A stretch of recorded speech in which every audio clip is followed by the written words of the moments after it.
I should probably unmute myself. People of the internet, what's up? How we doing out there? I am testing out some new stuff today with the stream. I already fucked it up a couple times, but that's how life is. So without me getting into any more bullshit, I got a guest. We're going to hang out. We're going to be talking. It'll be cool. So let's hop on over to that. Hello. What up? You are on the stream now, my friend. Say what's up to the people of the internet. Oh, shit. All right, hold on 1 second. I am already messing some stuff up, as I could see. All right, try that again. There we go. I can hear you now. All right. What's up, man? How you doing? I'm good, bro. How are you? I'm good, man. Nice to meet you officially. Introduce You too, yourself to the lovely people of the internet. So I'm Meraki Slick. I'm one member of Quad Entertainment from Latrobe, Pennsylvania. I'm a singer / rapper, songwriter, sound engineer, all that shit. Cool, man. So how long have you been doing all this stuff? What came first? That's a lot of things to be doing. What'd you get started doing? So Quad was just real recent. Honestly, it hasn't even been a year yet. But before that, I started making music in like 7th grade because one artist in particular, Speaker Knockers, just inspired me to start writing. It was terrible at first, bro. It was awful. But like by 8th grade, I started wanting to record. So I started learning how to mix and shit. And it just lately, I'm starting to learn how to master. But I got mixing down pretty good. That's what's up. I've been making music since like 12 years old. That's what's up, man. So in terms of, starting to record, so you started writing first, like just like writing verses and shit like that, writing lyrics. Yeah. So whenever you started getting into like trying to put your lyrics to music and shit like that, what was that like? Were you just like rapping on top of like whatever beats you could find? When did you start like making your own shit?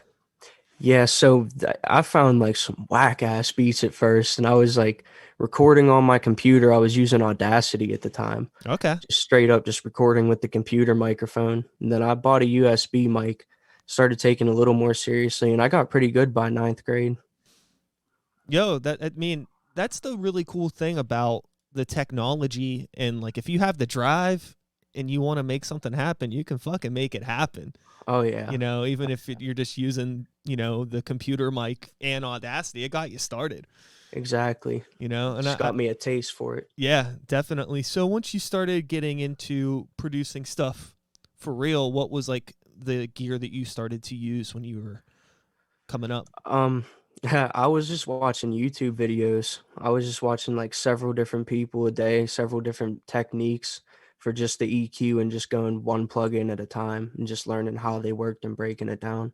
Yeah, it's a lot. It's it's funny, did learning all of this stuff about music in such a short period of time, do you find yourself to start like listening to music differently because like now you understand like, you have some idea of what different effects are and how to achieve different things? Yeah, for real. Every day when I listen to music, I might hear like just one small little effect, and I'm like, I've never noticed that, but that makes it so much better. Like I got to figure out how to do that shit. Yeah. That's the cool thing, man. Just like when you're starting out and you're learning all that stuff, it's just like, I don't know. It's like it opens up a whole different thing that you never even thought of. Yeah. And so in some ways it's bad because there might be some stuff that you try to listen to and you just can't fuck with it Yeah. anymore. You're like, this actually kind of sucks.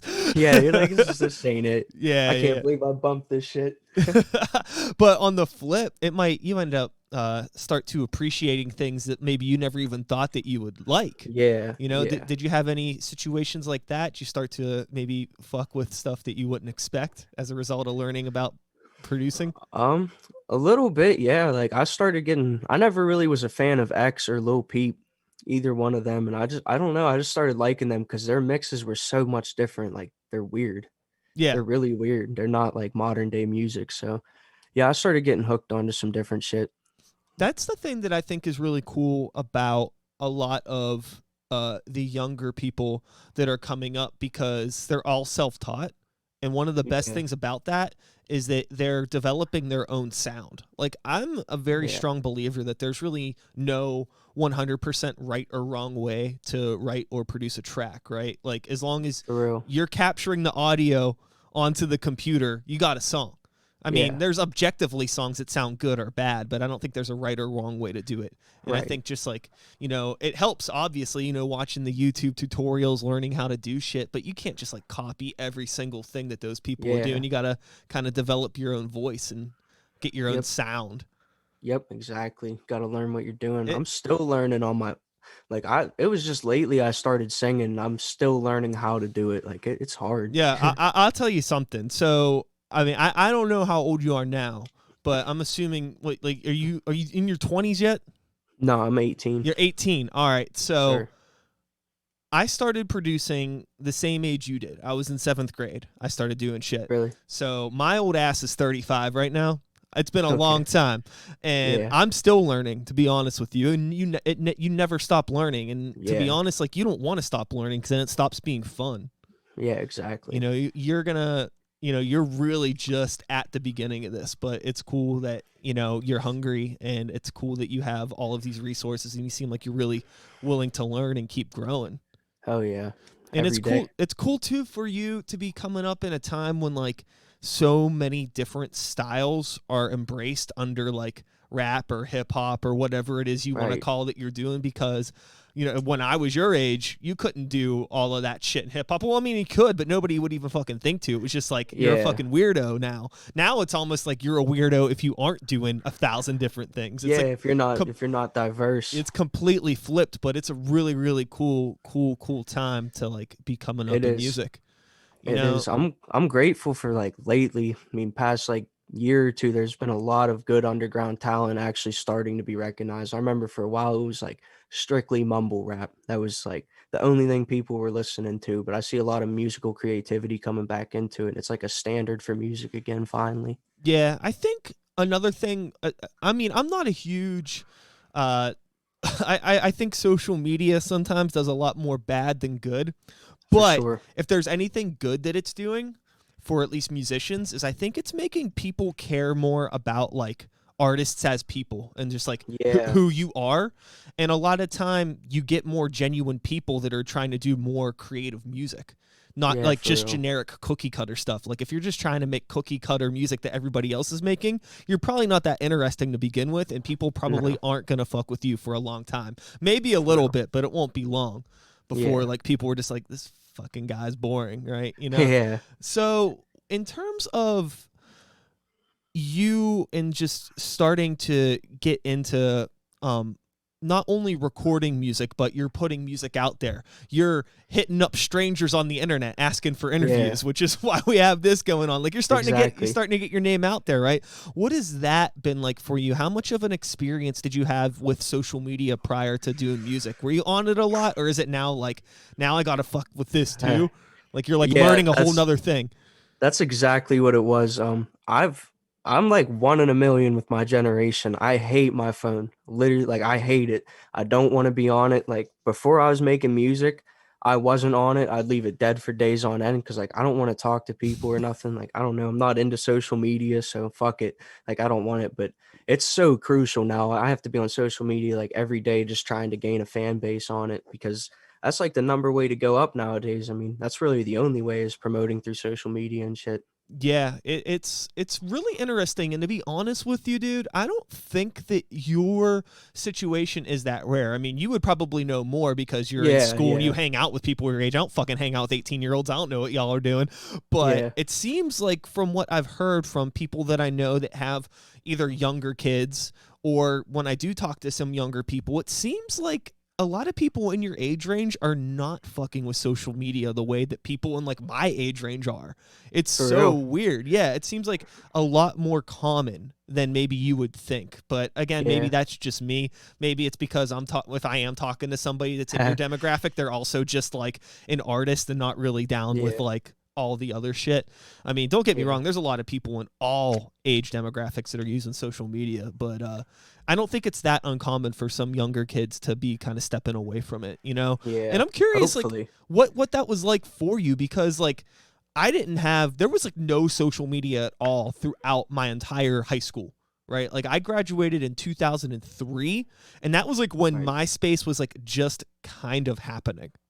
Right. So like, but it's the complete opposite for you. Like, I Yeah. mean, there was always probably something around when you were in school and coming up, and like, what was it about it that like you just weren't attracted to? Because I mean, it seems like, Um, I'm more social. I'd rather do shit in person, like actually talk to people. I don't know. I'm just not a fan. Like I don't like texting people. I don't feel like any type of connection through it at all. I just wasn't a fan of it. And like I'd see people in school sitting on one side of the classroom, Snapchatting someone on the other side. And I'm like, come on, like what are you yeah, yeah, doing? Like get up, bro. yeah. They're right there. It seems real wild to me that like you can even have phones in school. Because like I had a phone my senior Yeah. year, but it didn't fucking do nothing. You know, like Right. Right. it was like, you know, text and calling. That's it. You know, there was no Yeah. internet on it. But we couldn't even. I had to like keep it in my bag. Like you just weren't allowed Yeah. to have that shit. But now it's like you Yeah. could just have phones in school. That just Yeah. They like don't. blows my mind. I couldn't even believe they did it because the original rule was you could have them out in the hallways and in the cafeteria.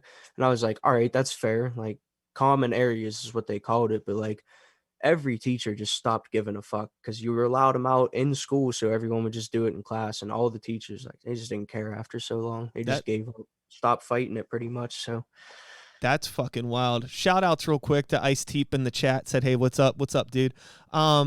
That blows my mind. Like, I just can't even imagine. Like, that has to be such a toxic, unproductive environment. But maybe, yeah, yeah, it's terrible. I hated school so much. uh, It's like, I don't even wanna be there. I don't wanna be doing the shit I'm doing. Like, you're trying to talk to like, if you're doing group work, fuck that. You're sitting at a table with 5 people and all of them are staring at their phones. I'm just sitting there like, "What like, come on, like, yeah, work." yeah. So, I mean, I guess that would make sense. I feel like growing up in a generation of that, like if you're, you know, maybe more of like an outsider type, maybe not necessarily like outcast, but just kind of like somebody that Yeah, goes against the grain, maybe just being like everybody's on their yeah, fucking phone. Like, this just isn't for me. Like, yeah, you know, just yeah, like you exactly. probably just feel like you're around a bunch of zombies all day or something. It really is, like, they're not there with you. They're just lost in the virtual world. It's I Yeah. hate it. Yeah. I hate it. So, in any way, did that like, you know, that relationship with people, did that influence you like wanting to do music or influence how you were writing when you were starting out? Um, yeah, definitely. A lot of my lyrics are, like, me being an outsider because I wasn't really with the general like, whatever was popping in school, I tried to stay away from it. Like, I was just kinda low key. Yeah. Did now when you were starting to do all the music shit, did you have like a core group of other people or friends that were doing music as well, or was this like a solo endeavor? Yeah, it was, I mean, it wasn't fully solo, but I was in a group in ninth grade is when I joined, and it was just a group of other rappers, but they were all around the country. Like they were Cleveland, there was one from California, Okay. there's one from Detroit, like nowhere around me, and like I'm in New Florence, Pennsylvania, which is like middle of nowhere. So like it So was it was cool, but no one locally liked it. Everyone in my school, like I'd get bullied every day for it. so So you that's why I stopped for a while. oh really? Yeah, I mean I still made it, but like I didn't put anything out because everyone was just hating. Yeah, that is wild. Like I couldn't even imagine Like, because I mean, that's a small town, small school, and it's funny we're talking all this shit on the internet, but you found your first connections, I guess, through the internet. Yeah. But I guess if you're in the middle of Pennsylvania, like, what the fuck are you gonna do? Yeah, exactly. Like, how do you meet people outside of the internet? You know what I mean? Like, that is wild. Yeah. Fucking Ice Teep in the chat was asking, are we gonna hear some of your music today? You got some links you can drop me, because we could play some shit. Yeah, I definitely do. I think you could put them in the Zoom chat and I could just get them from there. Okay. I think that's how it works. I'm not too sure. Got you. But he was also saying that high school attacks any type of art and release of emotions, and it's horrible. Yeah. Yeah, I'm not a fan. Yeah, high school was... my music shit in high school was real funny. Actually, nobody in my high school knew that I rapped until me and this other goth kid in my high school, we staged a rap battle for the high school talent show. Really? Yeah. That's awesome. Yeah. And that was really funny. And after that, everybody knew that I rapped. It was funny because it was totally fake. Like, I wrote basically both of I think I wrote like most of his stuff and all of my stuff. We just had like this whole little like gimmick thing, and it was fun, but people found out that I could actually write. Because I mean, I was like, you know what I mean? Like, I had like crazy spiky hair and big pants. Like, I just looked like a goth kid pretty much. Yeah. And I mean, I was, I guess, but I was into all sorts of different music, you know what I mean? That's what's up. All right, I just got that link I here. feel that. That's my latest single. It's actually all platforms, but I just sent the SoundCloud link. But it's on Spotify, Apple Music, YouTube, all that shit. Cool. I'm going to see if we can get the audio streaming into here. It should work out. Okay. We'll see what we got. Can you hear that? Yeah. If you can hear that, that means the world can hear it. So before we play this track, you want to tell me a little bit about it? Yeah, so I went through a complete slump with creativity and writing, and this is actually one of my first like trying to sing songs. So it came out pretty good for like one of my first, but it's not too deep. It was just something I just loved the beat when I heard it, and I was like, "Yep, need that shit." Hit up the producer, and the producer just told me, "I don't like it, so just take it." I was like, "What?" I was like, "All right," so I took it, but the lyrics, they're like a part of the hook's about my ex because she was pissing me off at the time, so I got like 2 bars. Okay. 2 bars for her. The song's Dumb Wrist. It's about a watch she bought me. She spent a good bit of money on a watch for me. Cool. So I'm just figuring out a way now on the Twitch chat just to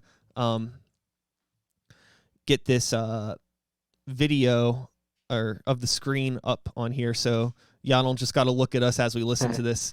So we're going to, I guess we'll take a quick break here, and we're going to listen to this. So this is Dumb Wrist by Meraki Slick. Check it out.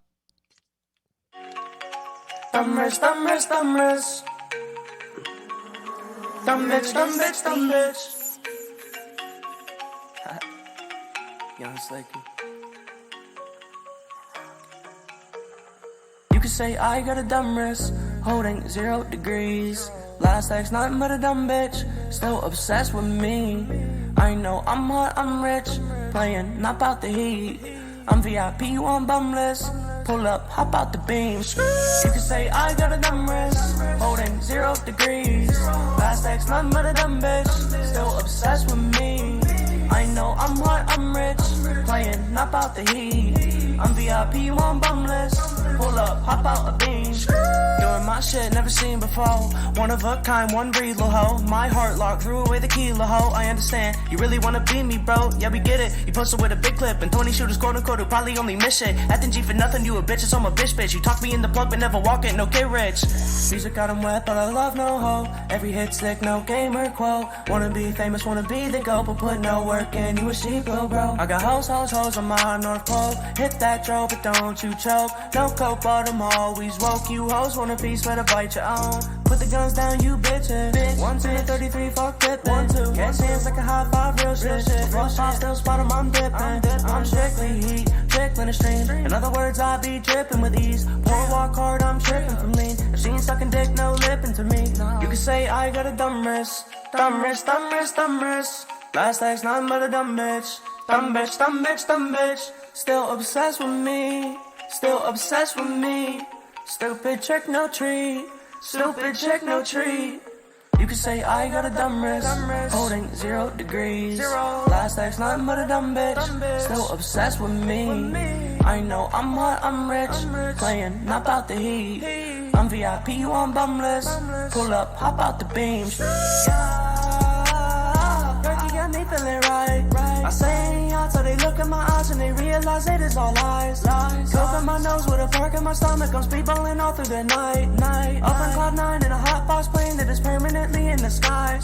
Me getting high is the usual. Got more lines than Roman numerals. Asukan got me unmovable. Go ahead, talk shit, your funeral. We lit, got a matches. Spitting gas, I feel like a dragon. Everybody around me straight lacking. I'm an example of cracking.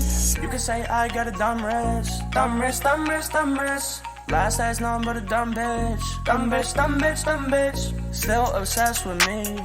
Still obsessed with me. Stupid trick, no treat. Stupid trick, no treat. You can say I got a dumb wrist. Holding 0 degrees. Last text, nothing but a dumb bitch. Still obsessed with me. I know I'm hot, I'm rich. Playing, not about the heat. I'm VIP, you on bum list. Pull up, hop out the beam. You can say I got a dumb wrist. Dumb wrist, dumb wrist, dumb wrist. Last text, nothing but a dumb bitch. Dumb bitch, dumb bitch, dumb bitch. Still obsessed with me. Still obsessed with me. Stupid trick, no treat. Stupid trick, no treat. You can say I got a dumb wrist. Holding 0 degrees. Last text, nothing but a dumb bitch. Still obsessed with me. I know I'm hot, I'm rich. Playing, not about the heat. I'm VIP, you on bum list. Pull up, hop out the beam. And that was Dumb Wrist by Meraki Slick. Great track, dude. It sounds really fucking good. Thank you, bro. You know, I think that you did a really, really good job at like putting like I think like putting, you know, the appropriate mood to a track, especially when it's a track that you didn't like, you know, write together. It's just kind of like somebody has this beat and you're like, I got something for that. And they're like, oh, whatever. And like you had like the perfect thing for it. Like that's just so funny how that shit works out. Because like you were just even saying like the producer was just kind of like, ah, whatever. Yeah, he just. But he it's just didn't like the beat. He was like, I don't just use it, bro. I don't care. I was like, okay. That's crazy because you definitely put like, you know, something really, really, really good to that. And Ice Teep in the chat was like nice and sent a bunch of positive looking emojis. So hey, think you got a maybe got a new supporter. So for anybody else watching this that's keeping quiet in the chat right now, where can people find you? I only unfortunately have one song out on all platforms because of rights with the beats and shit. Because I don't have most of the ownerships, but you're working on it, right? But all my music right now is on SoundCloud, all of it. Okay, cool.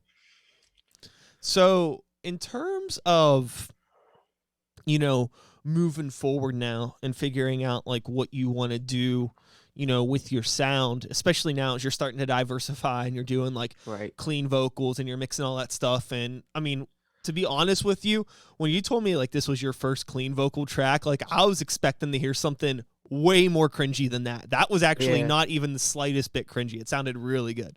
Thank you. Really, really, really good. Ice Teep's actually asking for social media links. So you are on, I know you're on Instagram because that's where you hit me up. Yes, sir. So it's just at MER AKI SLICK. SLICK, all one word? Yes, sir. At Meraki Slick. I just put it in there for you, for anybody that is curious. So, you know, what do you want to do next? Because it seems like you're learning a lot really fast, which is really fucking cool. And there's probably a lot more that you're interested in doing. So, what's next? After I'm dropping 2 singing songs, I got Demons next, and then Tied Up, and then I got an EP which is also singing. It's all called Love Hurts EP. But after that, I'm gonna go back to rapping for like a couple months. But I'm trying to move into rock. I Okay. want to learn. That's what I'm going for mainly because those are some of my biggest inspirations in music. Okay. So like let's talk about that a bit in terms of inspirations. Were you like, you know, when you were first discovering music in general, before you started making music, what was some of the first music you were listening to? Was it rock? Um, I never had a taste in music at all until like second grade. Like I Okay. would just listen to whatever was on. I was cool with it. But I was in the Jeep with my dad one day in second grade, and TNT by AC/DC came on. And I hell, was like, whoa, what is this shit? Like hell I've yeah, never dude. heard this. Hell And yeah. he gave me a bunch of tapes that he had, a bunch of AC/DC cassette tapes and like Guns N' Roses, and I had a cassette player in my room. So that's what I'd listen to Guns N' Roses and AC/DC heavy. And then I got into Motley Crue, Aerosmith, like a lot of hair metal and like 90s rock. Okay, so there's music in the family then, like you grew up in Yeah, around music and rock and shit like that. right. So, and I think that that makes a lot of sense because, you know, the thing that I'm finding now, especially with a younger generation, is like, you know, with there being so many styles of music that are out and about, people don't really give a shit about genre as much as like energy. And I think that like you get the same amount of Yeah, like the same like kind of like energy and attitude and vibe from like an old school rock that you do in like current day hip hop. yeah, It's the same yeah, thing. for real. And a lot of people are always asking about like why like modern rock doesn't exist. I'm like, they lost their fucking attitude. That's the Yeah, problem. So much of the yeah, modern rock now is just kind of like, I don't know, like yeah, it's too kind. It's too yeah. nice. You know, It really there's no is. grit. Like, yeah, for real. And you remember back then, they were crazy, man. You had like Motley Crue throwing full on beds out their hotel windows, like Axl Rose slamming mics, walking off stage and shit. Like, they were crazy. They were Yeah. just ruthless. But yeah, I definitely feel that. It definitely more transition towards hip hop nowadays. That's the main wave. Uh-huh. It's just it's funny. It's not that I don't feel like it's that much of a puzzle, you know, when sometimes Yeah, old heads are like, why is everything rap? Right? Why is rap at the top of everything? Like, look at them. They're the only yeah, fucking people having fun. If you were yeah. They're fucking 15 crazy. years old, why wouldn't you want to fuck with that? Why would you, you Exactly. know, who the fuck wants to listen to Imagine Dragons? Yeah, for real. Fuck Imagine Dragons. Yeah, So, I'm not a fan of new rock. yeah, it's, you know, I'm sure I mean, there's probably good shit out there, but in terms of what Oh, you hear there on the is. radio, it could be really, really hard. Yeah. So, you know, coming up and doing underground music, it seemed like your first exposure, the group that you had mentioned you were in ninth grade, was like a collective of people from all across the country. So you're Yes. getting kind of keyed into underground music scenes in different pockets Right. of the country and meeting people and making those connections, which I think is rather a blessing of being in a small town and maybe not having the resources of like a thriving local scene. Because what Yeah. happens here, because I'm in Pittsburgh, I've always been in Pittsburgh, grew up in Pittsburgh. I live 5 minutes from the stadiums, like I'm in the city. Oh, bet. And but the issue is like when I started rapping, there was a scene to be a part of, but then you never think to go on the internet. You get stuck in the bubble. It's real easy to get Yeah. caught in this, and you're not taking that time to talk to people outside because you are just used to like, well, I'm gonna go to the venue tonight and see who's playing, and it's cool to have that scene, but you really got to grow outside of it. And it seems like you started Yeah. off just meeting people off the bat, which is really cool. Hell yeah. Have you had any experience like working with people locally now that you've started to now that it's been some time and like you're recording and Yeah. doing shit like that, like what is your local or local-ish scene like if it even exists? So there definitely is a local scene of underground rap, and I pretty much push away from all of them. Not all of them. There's some talent from around here, but few and far between. To be honest with you, like Quads, we all got talent for sure. There's definitely other underground artists around, but a lot of them are terrible that want to work, and like I'm not about it.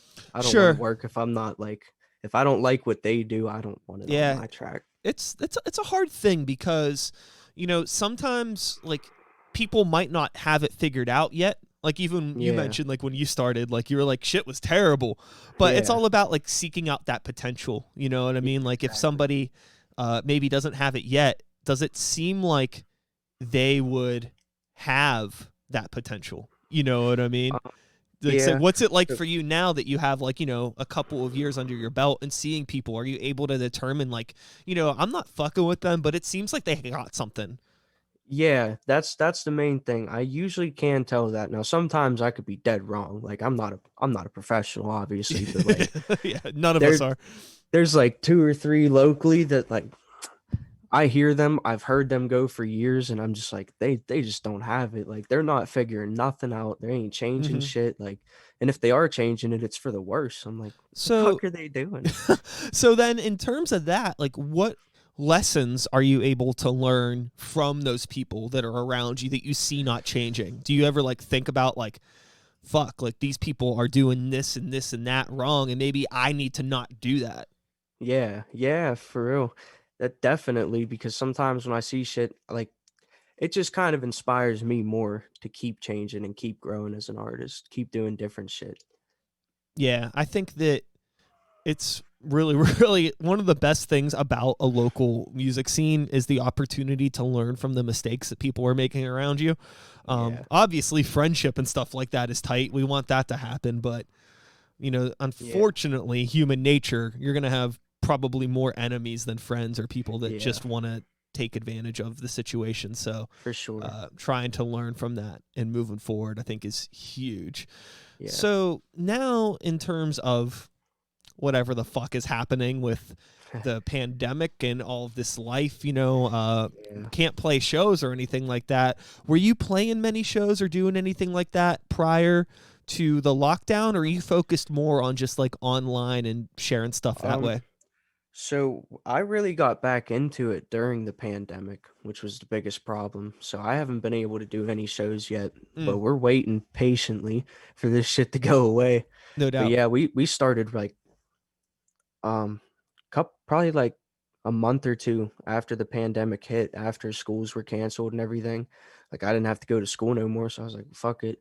Started hanging out with my friend Cole, and that's when he started showing me his lyrics, and we were just like, fuck it. And we sat down and wrote a song, and ever since then, like we started that duo, went to different music groups locally, and then just said fuck those groups and just started our own. I got you. So is this like the other side? 'Cause you remember you had mentioned to me that like you quit doing shit for a bit. So Yeah. is this what that was? Like you had stopped doing stuff for a bit and then Oh the yeah. pandemic happens and you're like, well, nothing else to do. Yeah. So I stopped like 10th grade is when I quit making music Oh, wow. So and you quit had, putting it out. And then like my dad was also not supportive of it at all when I oh, was in New really? Florence. No, he hated it. So he smashed my whole computer and hard drive and everything. So What? I lost like over 100 songs that weren't released and just almost done sitting there. So I was like, yeah, fuck this. So Yo, what the fuck's up with that? Was it just like you know, some corny rock and roll dad type shit? Like my kid's not yeah. gonna be no rapper. Yep. Literally, like as he just hated it. He was like, you're just a wannabe. But You live in New Florence, like you'd never be a rapper. And I was like, it's really not about where you're from, dude. dude, Like it's you all know, social media nowadays. you know what's so fucking funny?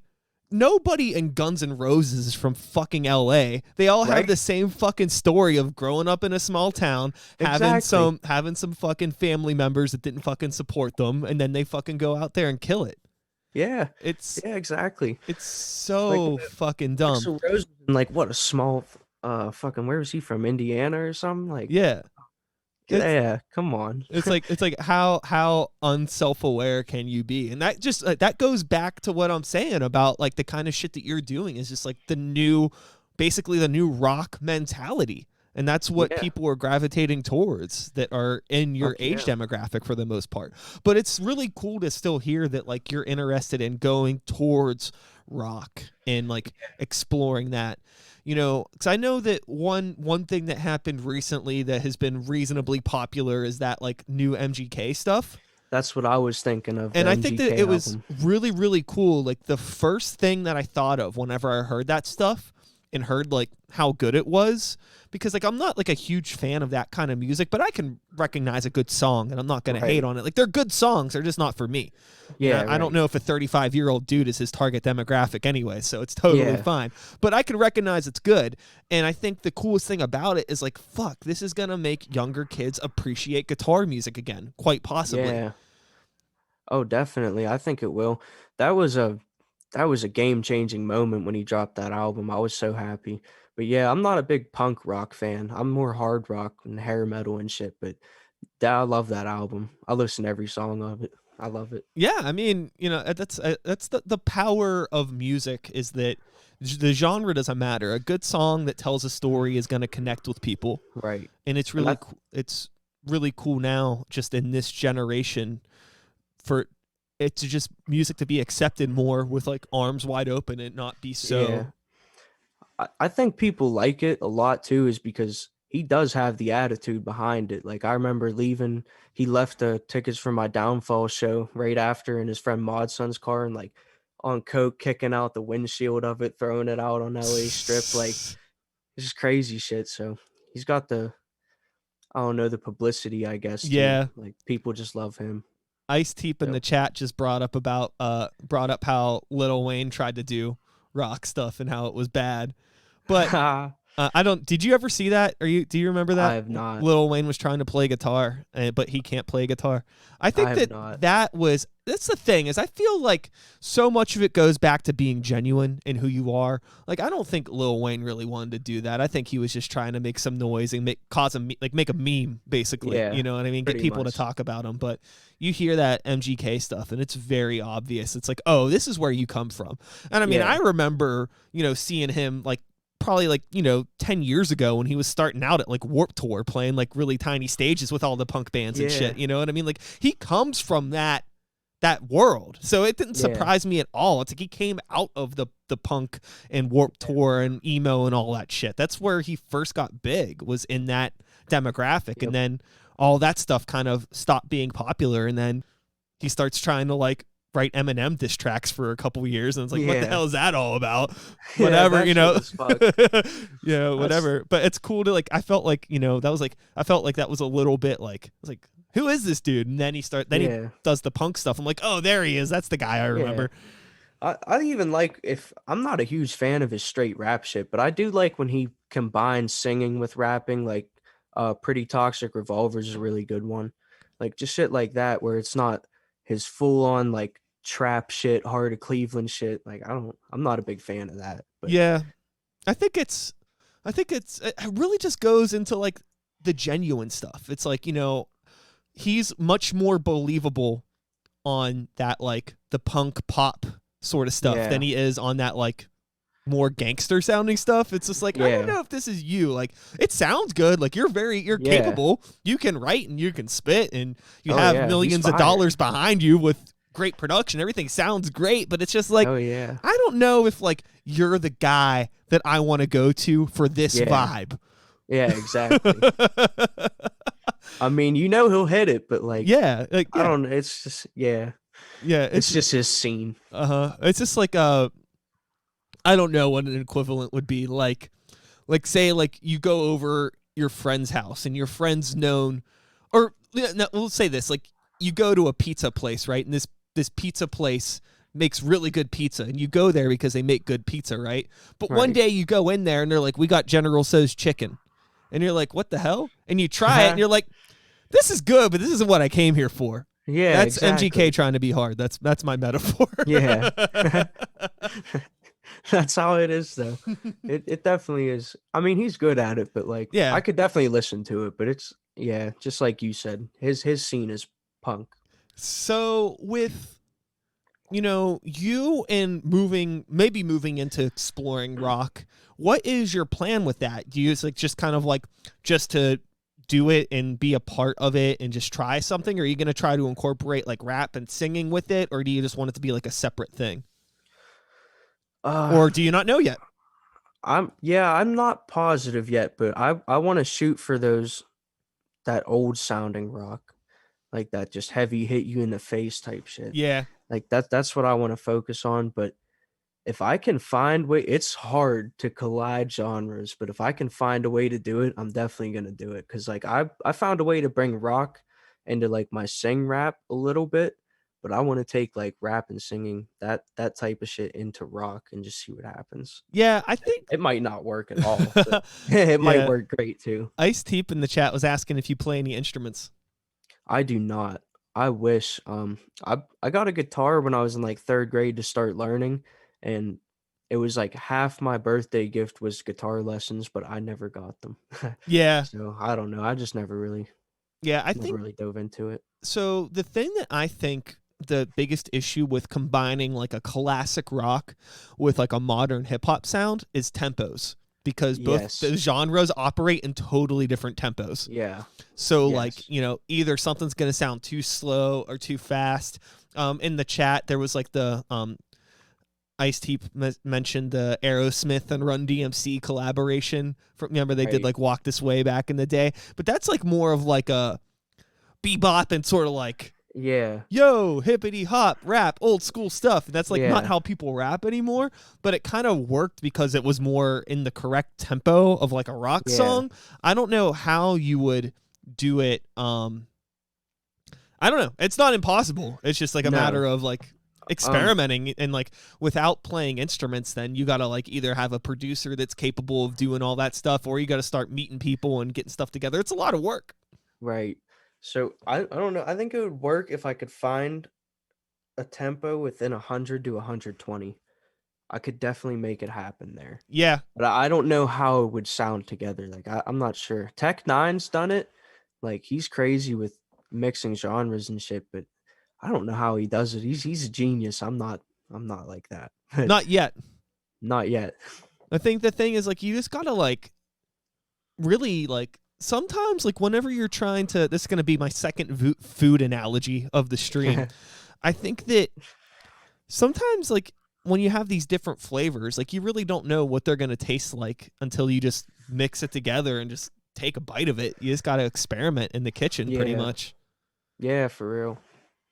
With, your situation with, you mentioned that you are, you're recording yourself and doing all this stuff, but you're working with other producers that are giving you beats that they don't like that you turn into great songs. Apparently all of these Yeah. situations are happening, right? So,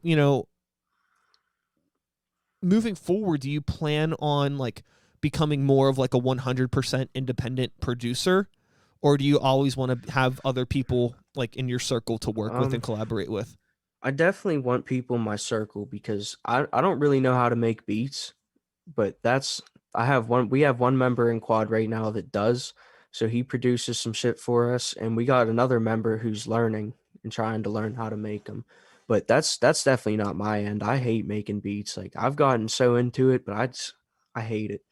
The process just pisses me off the whole Sure. time. Like I don't have fun doing that. I like engineering vocals and stuff, but yeah, when it comes to beats, I don't like it. Okay. I mean, that makes sense because without having any sort of a musical like background in terms of like the technicalities, I imagine like it feels like more like you're working on some sort of a math problem when you're looking at Yeah. the screen.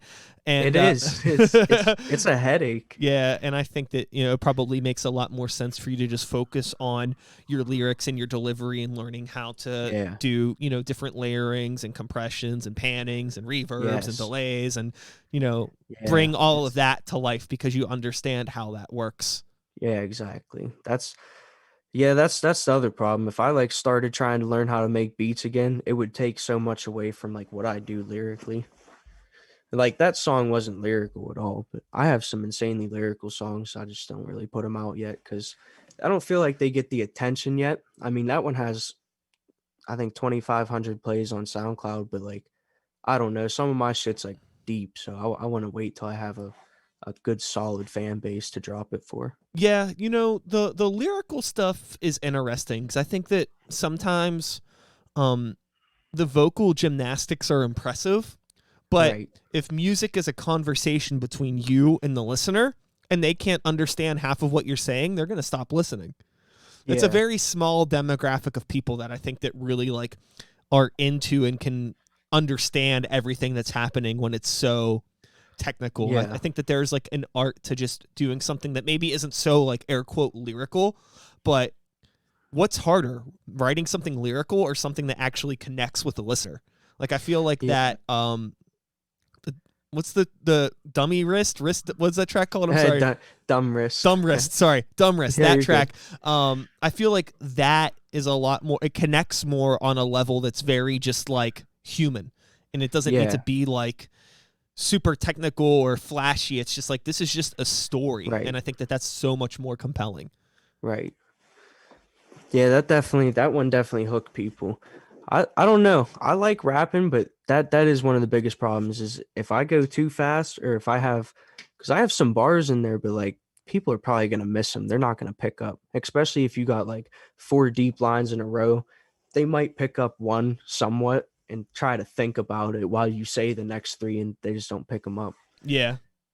Yeah. So, but then also some people do pick it up and you get a lot more love from that person. Yeah. Yeah. Yeah, I think ultimately, I think that the best thing that you can, Ice Teep in the chat was asking about because he plays drums. He was like, if I lay down some drums, would you want to collab on something? I was like, yo, DM him. So I was like, maybe you'll get a DM, get some live drum tracks. Dude, yeah, that'd be awesome. I'd definitely be down for that. So yeah, that's bringing people together. I'm just hell yeah. Hold on one second. What is going on?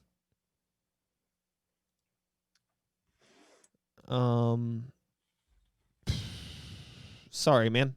Very good. I just had a total brain fart. So I keep the screen, like my screen that the chat is on is like 3 feet in front of me, but all the text is like this fucking small. So I'm like, what does that say?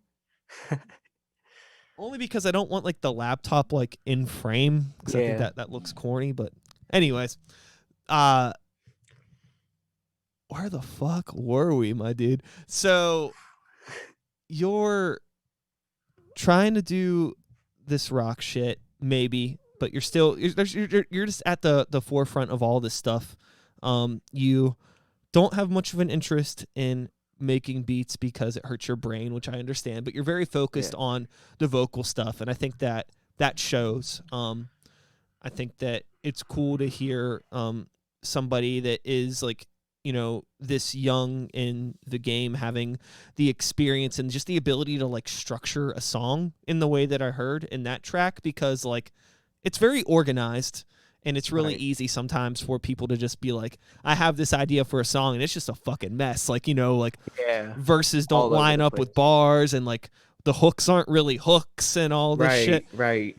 That's like one of my biggest pet peeves. But sometimes I'll find a way where the instrumental has a hook in one place and just put the hook in a different part, have my own like pre-hooks and figure it out. Like, but I always keep it organized. Like I hate when people got like a 13 bar verse. Like what the fuck are you doing? Like it's so unappealing, especially like right after you finish, you're expecting that verse to be done. Like your ears are ready for that verse to quit, and then they just got to throw 1 or 2 more in. You're like, that doesn't make sense. Yeah. How selfish are you? It's even worse if it's like a collab track and then like it's all wobbly, you know what I mean? Like one verse is nice and to the point, and then the other one is longer. But I mean, like if you're gonna do something longer, at least have like the beat drop out or some sort of a change or something to make the track feel like it's moving. Yeah, keep it interesting. Mm-hmm. Because that's what me and Cole used to do on our duos. We do lots of weird shit. Like they weren't really lined up, but they made sense. Like they kept you interested, because like I might have started with like 16 bars, and then I would just have him come in for the next 8, and then I'd jump in for 2, he'd do 2, and then we go like back and forth, and like just keep switching it up. But it always added up. I think that, you know, I remember what I was gonna say before I had my brain fart and couldn't see the screen. What I was gonna say was, because we were talking about that balance between being lyrical or just writing stuff that's more accessible and easy to understand. I think overall the most important thing is that you just do what the fuck you want to do, because the only way you're going to create your own sound is by doing that. Right. And you My main goal is to get the lyrical point to where it's lyrical and understandable, and just have it there's like so that people get it and they feel it, but it's also lyrical at the same time. You know what I mean? But it can absolutely. be hard to achieve, but that's definitely what I'm focusing to do. Yeah, I think that there's no reason that you can't do it all. There's been other artists Right. that have, and you can too. It's really just a matter of Right. doing it and trying it. And if you write a couple whack songs, you don't got to release them, but Right. you're going to have to get that out of Right. your system to figure out what works and what doesn't. Right. So I actually got one song, if you'd want to play it. It's old, but this is some of my like super lyrical shit. Yeah, yeah, This yeah. this is definitely like my best track, best rap song I've ever written, in my opinion. Cool. Yeah, we could do that. And then what I'll say is we'll probably be wrapping up shortly, because I think we're almost at an hour. We're getting there. Got you. But Got you. yeah, we can we'll chat just a bit more, and then I could play this track as we're wrapping up and transitioning you out. So Got you. you sent me that link. I got that link there. But before I play that track, what's 2021 looking like for you? You got like songs that you're holding on to now, getting ready to release, or Oh yeah.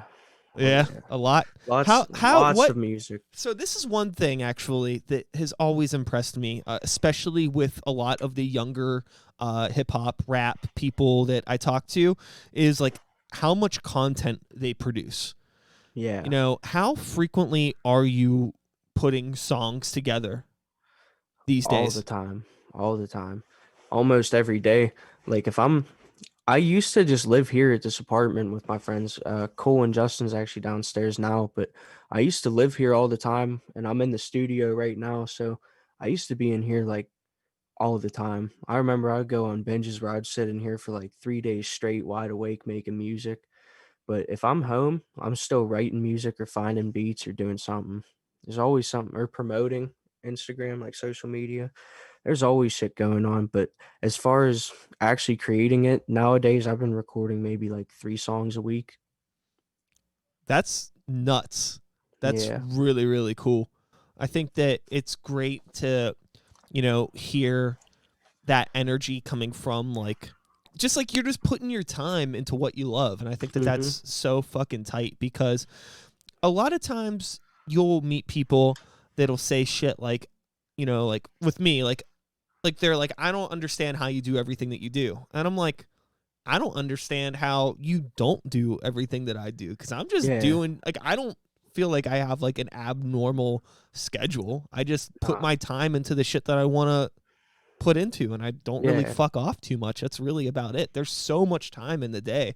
Like, even if you have a fucking job and got other shit that you got to do, like, if you give a shit, you can make it happen.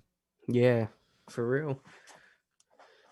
I definitely put a lot of time into it. It's like, I don't know, it's just a passion. Like, if I get bored on one thing, I might take a day's break, go back to it, or just find a whole new style to work on. Yeah, the breaks are crucial for me. Like, I have a couple different projects that I do, so I usually like flip-flop between things on different days, because sometimes you got to take that break, that step away from something you're working on, so you can almost forget what it sounds like. So when you listen to it again, you're like, oh shit, that sounds good.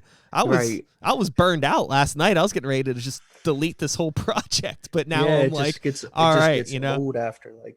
Just gets old, like hearing it in the headphones over and like over. When you have that one spot that you need to clip, and it's just not right in your headphones, and you just sit there and you just got to listen to that one word on repeat.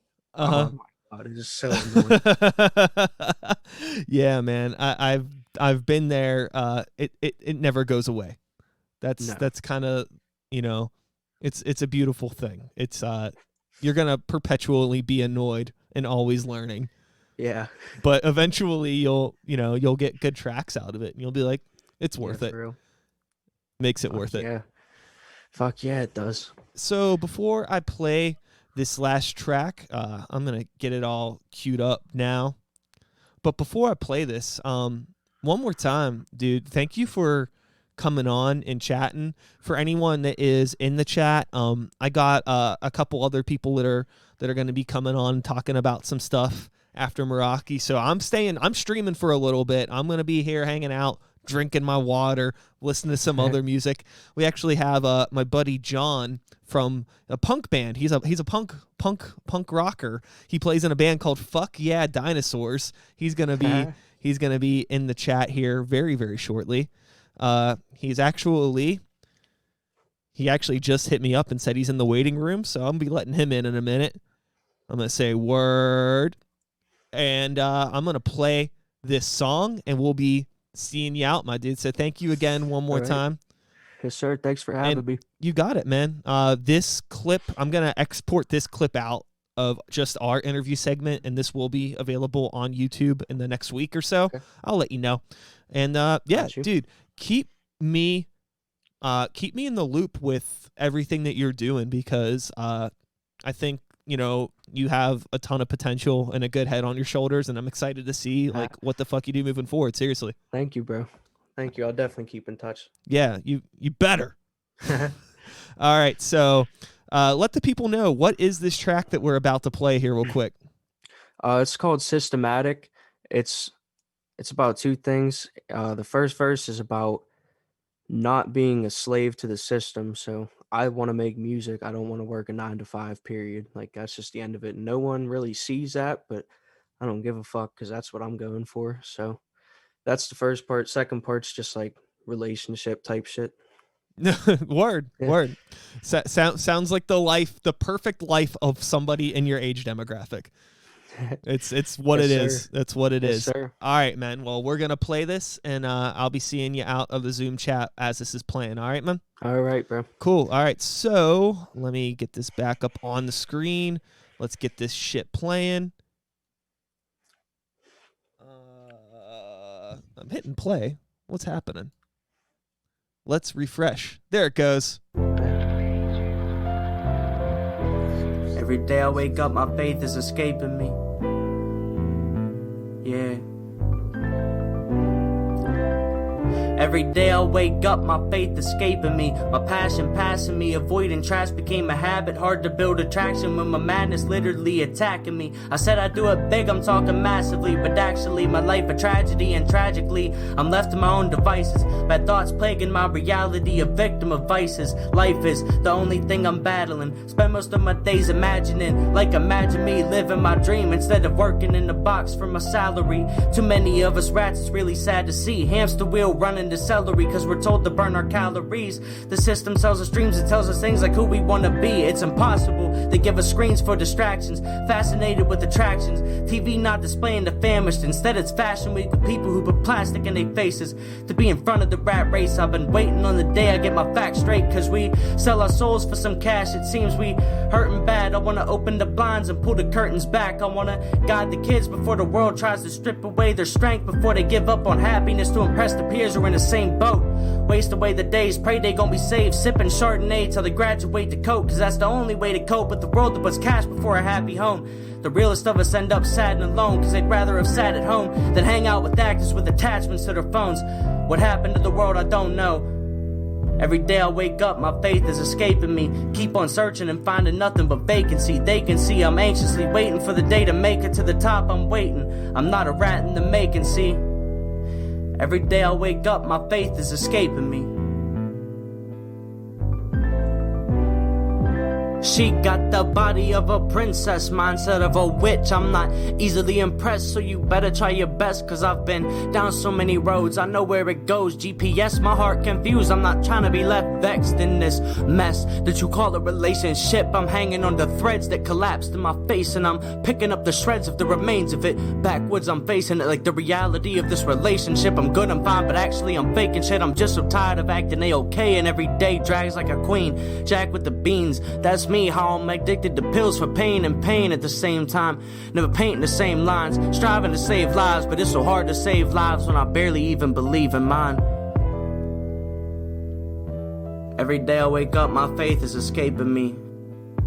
Searching and searching for nothing but vacancy. And that's it.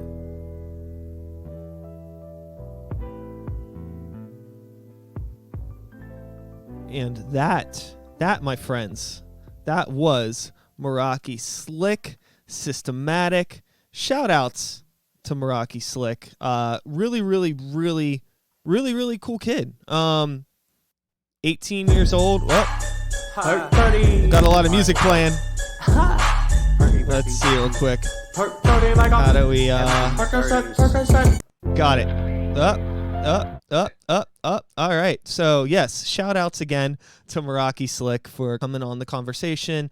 For anybody that missed it, just 18-year-old kid's been just starting to get into doing rap and hip hop stuff and production, and really good. Lives in the middle of PA.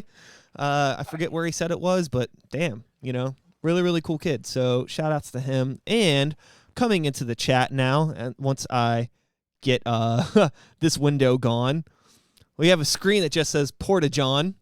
John from the world-renowned Fuck Yeah Dinosaurs is in the building as soon as he gets his camera fixed. I saw him for a second. There he is. There's that boy. There's that boy. Yo. Can you hear me good? I can hear you fine. All right, cool. I got this cool gamer headset. Yeah, I think I'm not too sure if I'm getting audio from the gamer headset or just audio from like a computer mic. But I can hear you, so I'm not too sure if it really matters. I'm just letting you know. Is this any better? That's better. Oh shit. Okay. It's connected to the wrong mic. It's all on now. There we go. Okay, sweet. Yep. All right, we're good. Tight. This all came together like a half an hour ago? Yeah. So yeah, we're good. I'm here. Yeah. So shout outs to John. I had made a post on Facebook a little bit ago because my original second guest for tonight is under the weather, couldn't be here. So everybody wish my good friend Brittany Chantel please a warm getting well. We're all out here for you, hoping that you're doing all right. So, John. Yeah, what's up? Welcome back to the show. We were here like what? A year ago. Yeah. It's weird. It's like some kind of some shitty time. Divine intervention. I don't know. Yeah. This ain't no Tarantino movie. But yeah. No, let me know if you get any weird static. I'm still trying to iron out this microphone setup. There was, it seemed like it was just when you were fidgeting around, there was kind of a lot of fidgeting happening with the mic as well. Yeah, but yeah. I think No, this is a $20 Amazon. The $20 Amazon special.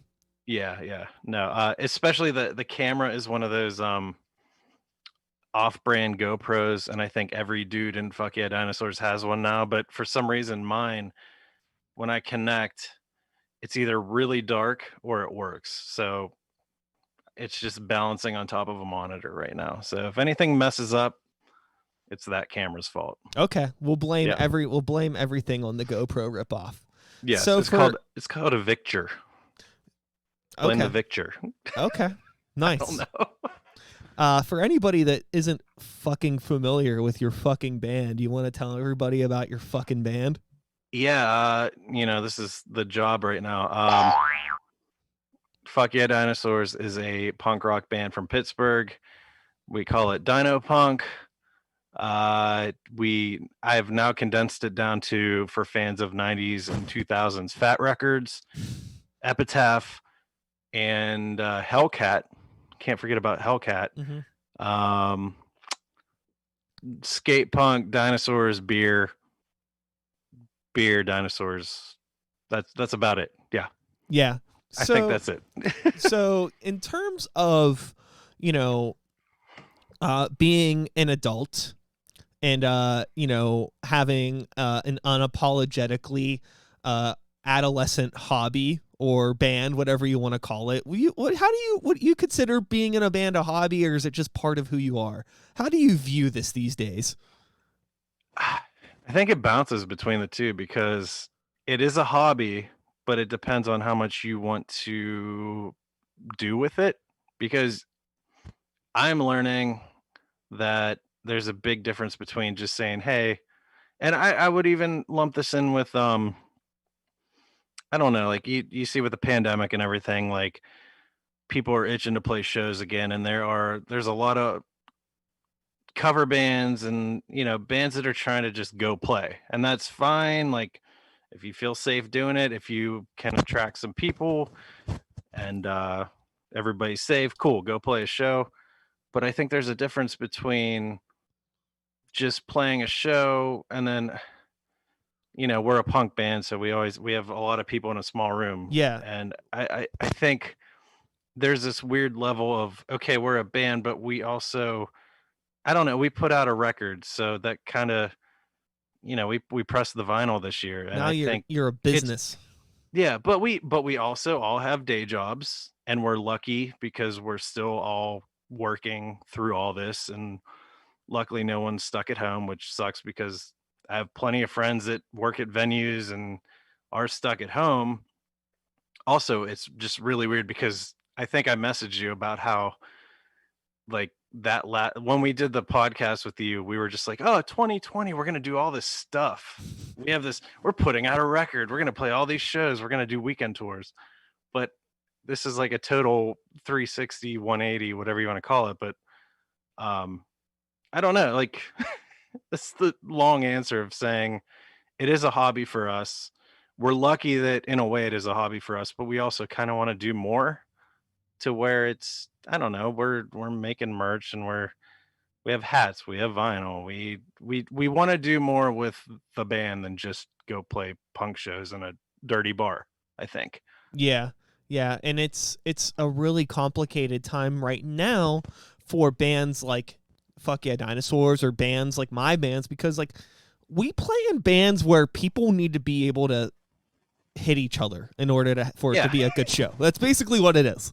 That's just like, like I don't, again, like if you want to be in the cover band, right, and you just play to a bunch of boomers standing in corners wearing masks, like you could do that. Great, yeah. But like, why? What is the what's there's not like, I don't even want to bother loading up gear and driving it across town if I can't watch some fucking sweaty douchebags hit each other. What's the point? I want the sweaty douchebags to hit each other, but like, show me your card. I think that's going to be the new motto. Where's your vaccine card? Show me your fucking card. It's crazy because if you go back to a year ago, we have these T-Rex hand puppets that Zach would put on during our song T-Rex Arms, and he would jump down in the crowd and like just get in everybody's face and be like, kiss it. You can't do that now. Yeah. We probably shouldn't have done it in February last year. We didn't know. I mean, yeah, everybody. Hi, Sam. Yeah, everybody got sick. It was weird. Everybody got sick right after that. But yeah. It shows you how stuff spreads too. Stuff spreads. Yeah, it's a PSA. Stuff spreads. Yeah. What do you go away? Go downstairs. Your mic cable is going wild. Very, very. Shit. Oh. Very static. Much static. Let me do something here. Do it. Do it up. Let me do something real quick. Do it up.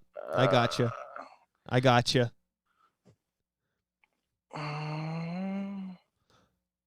So we've been listening. We were listening to some Meraki Slick earlier, and I think that I want to go get another beverage. So I think I'm gonna play some Fuck Yeah Dinosaurs, if that's all right. That's fine. Can you hear me? I switched mics. I can hear you. I can hear you great. Okay, I'm gonna fuck with the one that was fucking up, and let's see. Is that doing anything? Not yet. No. Okay, I don't good. hear nothing. All right, we're good. We're gonna get rid of this, and we're gonna use the headset. Okay. So we're playing Counter-Strike. Yeah. Okay, we're good. Yeah. People were saying that the mic sounds better now. No static from before. Yeah, sounds good. Dinosaur Punk saved my life is a comment. That's why you don't buy an $18 microphone off of Amazon. Yeah, probably not the best move in the world. So but it's punk. Yeah. Let me pull up your thing real quick here. Do you have music on youtube.com, the website?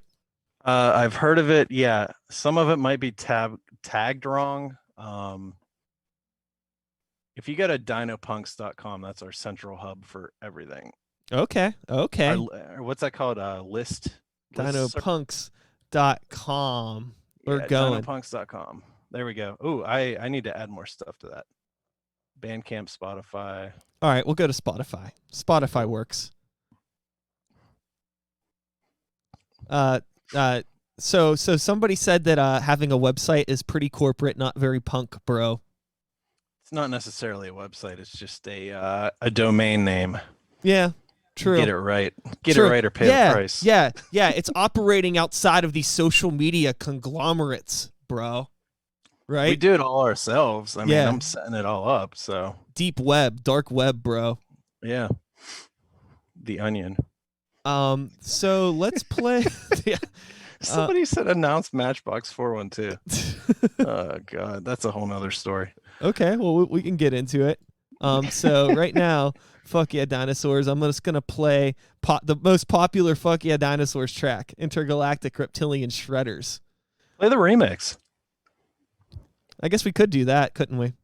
Who did that one? Who did that remix? Who did this remix? Oh, look, it has its own cover art. Oh, Brian Sykes Howe. It was me. I did this remix. Oh wow. We're gonna listen to that. So this is Fuck Yeah Dinosaurs remixed by me on Spotify.com, the website.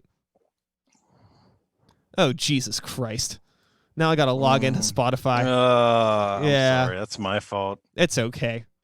Honestly, it's probably on you. It's probably on the youtube.com too It's fine. somewhere, but I don't know how to get to it. It's fucking fine. It's fine. This is very, very, very low key. All right. What is happening? Okay, hold on. Now it's not fucking playing. Jesus fucking Christ. There we go.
And we're back.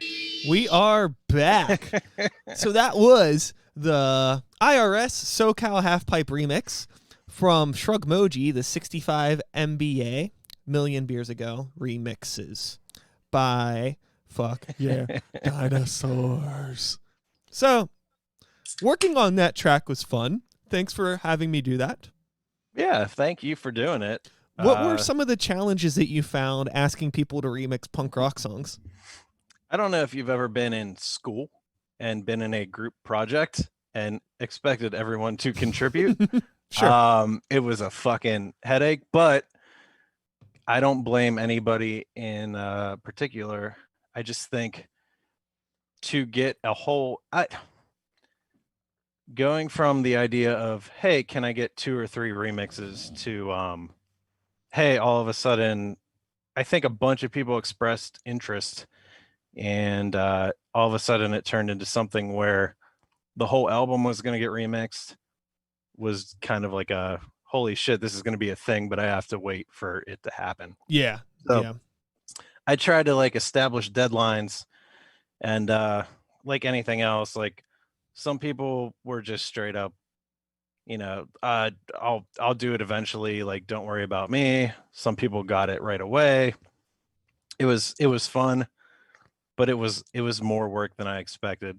I think I just expected like 10 to 12 files in a Dropbox folder in a month, and I mean, I don't. It takes work. That stuff takes work. So Yeah, totally. I'm really happy with it. It was just kind of like a, let's see how this goes. I don't think I'd ever do it again. Yeah. But I think it's cool. Yeah, no, it's fun. It's fun to. 'Cause I did basically the same thing with a Sykes and the New Violence album that came out a few years ago. I got different people, like different producers, to remix every single track on the album, and it was a lot of fun. But it definitely takes time. This is like one of those things that I fortunately already knew how long it was going to take, so I started working on it like pretty well in advance because I knew it was going to take forever to put together. So it was just kind of something that existed off to the side for a while. And the other thing is, like, once I got them, in my mind at first, it was like, oh, once I have all the files, I'll just throw them on Bandcamp or Spotify. But then I actually had to like throw them all into Reaper and like mesh it all together, like make a mix of the whole thing. Yeah. Blend songs. So yeah, it was a labor of love, I guess you would call it. I don't know. It all is, isn't it? It all is, isn't it? Yeah. I don't know. I love everything with it. In a way, it's kind of weird because it's like we put out our second album and then we did remixes of it, and I know bands that have done that are pretty well established, and I feel like we are just us. Like I don't think it's I don't know. I don't know what I'm trying to say. It's a cool idea, but I don't know if we really needed to do it. Sure, but I'm happy with it. Sure. I think that maybe it wouldn't be something that people would expect like a punk band to do. Or like a DIY band to do. But I think that you guys are fucking weirdos, so it made sense. Like whenever you posted that you were doing it, I was like, yeah, that makes sense. I would do that if I was them. Speaking of weirdos, I did message everybody else, and Phil is currently hosting a live stream at his art gallery that he opened in Greensburg. So we'll do a shout out to Green Beacon Gallery. Shout outs to Green Beacon Gallery. Trip is currently watching 90 Day Fiance, and Zach is just ... relaxing. But he moved a bunch of furniture today, so I tried to get him in here too. Yo, bunch of sleepy ass dinosaurs. It's okay. It's Sunday, So, how has your beer drinking been over the past year? Pretty good. Today's an exception. So okay, yeah, New Year's. We're all doing our thing where we're staying at home. Our bubble. We've hung out with Trip and Erica a couple times, and we've hung out with Zach and his wife Alexis a few times. But they kind of were our Thanksgiving / Christmas / New Year's. Like, we're not going home. We're not visiting our families. We're playing it safe. So we hung out at their house a bunch. We invited them to our house too. But they have a bunch of pets. So we were just like, you know what? We'll come over there so you don't have to like drink a bunch and then go home and worry about driving. So New Year's, Sam and I went over there and we just went hard, and we ended up sleeping. We stayed at their house 2 nights in a row. And we killed a shit ton of High Life and a bunch of Dancing Gnome, and just a ton of beer. Zach drank a bunch of gin, cocktails, and so we decided like we're finally not doing the we've never done the dry January, but Sam and I were just like, we need to cut way back. So we've done really good. Our main thing is not drinking on the weekdays. But like today we stopped at Roundabout and we got a couple 4-packs and we got some Alberta's pizza, and we've been just like watching football because there's nothing else to do and we're just stuck in the house. So Yeah. we've been cutting back. I feel like we're doing all right, but I'm still drinking beer. Yeah, same. Yeah. Yeah. We went out to Noble Creature a couple months ago. It's in Youngstown. Okay. Not too far from West Side Bowl for anybody that's played there. And Noble Creature is legit probably like my favorite brewery, hands down. I think it's unbelievable. And we spent probably close to $300 on beer there. And we still have I still have a bunch of it. Like we just bought like multiples of everything that they had to go. Just so we've been like pretty much that's been our majority of our like beer situation now, and probably will be for a while. But is that what you're drinking? No, actually, right now I'm drinking something from Spring Hill, which is my neighborhood brewery. Right up on the hill there. And shout outs to Greg and everybody at Spring Hill. But they did some cans, and this is their stout. Okay. So I'm drinking that now because there are some other things floating around. I got a Doppelbock from Roundabout, just because we've been doing so many IPAs and hazies, and that's the one good thing. Roundabout's all over the place with I mean, they're right down the hill from us. Everything they brew is good. You know, when we don't want just another IPA, they always have brown ale. We got a Dortmunder, like a German lager today. Doppelbock, brown ale, even everything they make's good. Yeah, so I think Roundabout's the best brewery in the city.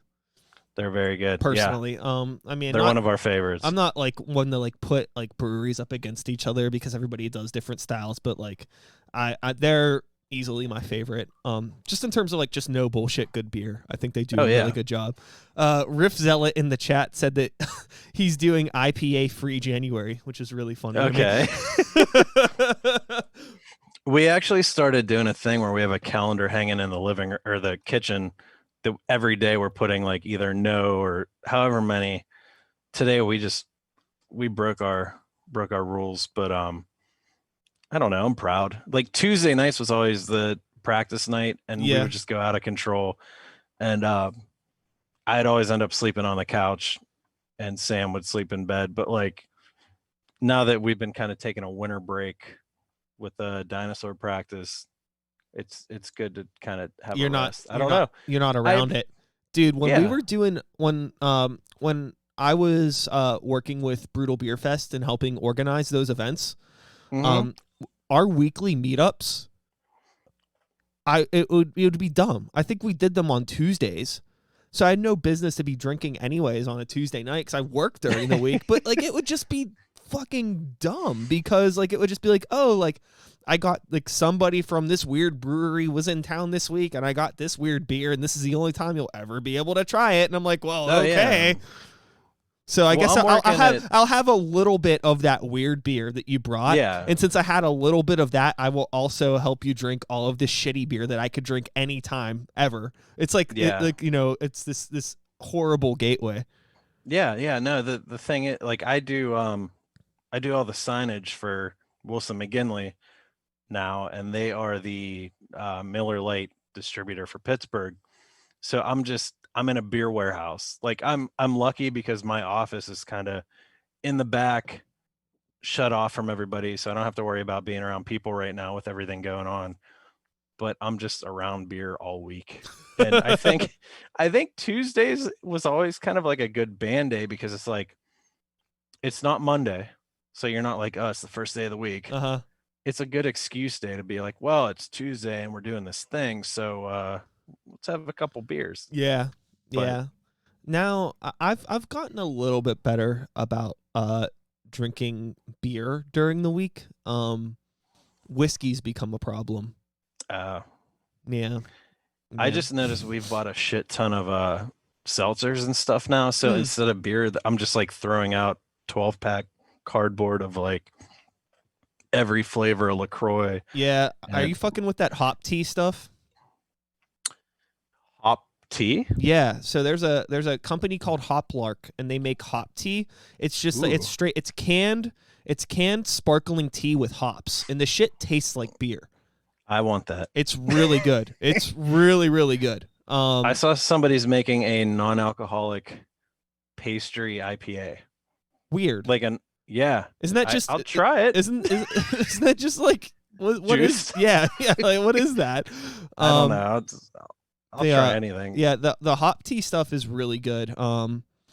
I've been getting it delivered through the Whole Foods Amazon Prime thing. I haven't been to a grocery store, I think, in like a month or two now at this point. Ever since I started doing that, we're just getting the stuff delivered. So that's been cool. To give it a shot. Yeah. But yeah, I've seen it in person at like the East End Food Co-op. I don't know if you're ever on that side of town, but we're right here in Bloomfield and we've never been in there, which sucks because we should just go. But we're always like, well, I think their hours are kind of conflicting with our schedule. Yeah. I might be making that up though. I always thought that they closed earlier than they do. But they're open late enough. The co-op's weird to me because I like the idea of it being like, community owned grocery store, and like you're giving to the community, and it feels a little bit nice to shop there and be a part of that. But also it's like pretty expensive to shop there, if I'm being completely honest. And then if you just kind of want some bullshit food, it's not really the place to go for like bullshit food because, they specialize in a lot of like more organic and sustainably sourced things, which is good if you care about where your money is going. It's a nice place to shop because, they buy things from good companies and it's going to a good cause. But, at the same time, it's not like all of us have like, fucking $4 to spend on a box of whole grain pasta. Yeah. So you got to pick and choose your battles.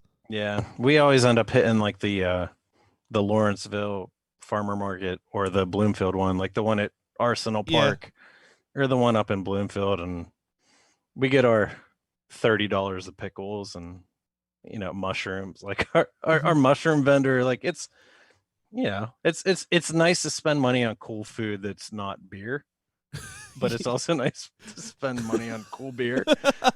I don't know. Yeah, First world problems. Yeah, definitely. I got there's a comment in the chat here. It's definitely spam. Want to become famous? Buy followers, primes, and viewers. I have a feeling that if I clicked that link, my computer would just explode. Bigfollows.com. Yeah. You know what? We that's how we got a lot of our shows before the pandemic. We just clicked on that. And you know what, actually I have a stack of tickets on my dresser behind me next to the System of a Down thing. So we're technically opening for Electric Six, which is awesome. Phil loves Electric Six, and I think it's going to be like a Jurgles or Craft House show, and I'm not even shitting on Drusky, but it's the first time we're just like, let's do a show through Drusky, and we got the tickets. I think it was like a week or two before that Funhouse show last February, and I think it's been moved to like July of this year, and I don't even know if it's going to happen, but it's like $900 worth of pre-sale tickets. Mm-hmm. And as soon as we got those and the pandemic started, I'm like, we're not going to sell a single one of these fucking tickets. Like, you guys can't even give a shit about it. I'm excited to play with them at some point, but yeah, I have a stack of these tickets, and I had a dream that I lost them because it's this weird anxiety of like, if you lose those, you have to pay them back all that money. Dude, I But lost, dude, this is a true fucking story. I way back in the day, an old band that I was in, an old metal band, we opened up for Fear Factory at Mr. Small's, Ooh. and I left my stack Joe of Rogan. tickets on the bus. Like the stack, like the tickets that I had. It wasn't all Yeah, of them, yeah. but it was like the 10 that I had. Left them on Yeah. the fucking bus. Yeah.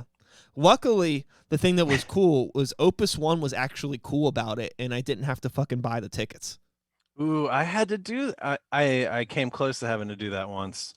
Back my old band, the Hormones, that we had back when I was in college. We opened for World Inferno Friendship Society with Code Orange, and our bass player and drummer just like went down the street to some bar, and I was like, we have to check in. I was like 19 or something. I was freaking out, stressed out.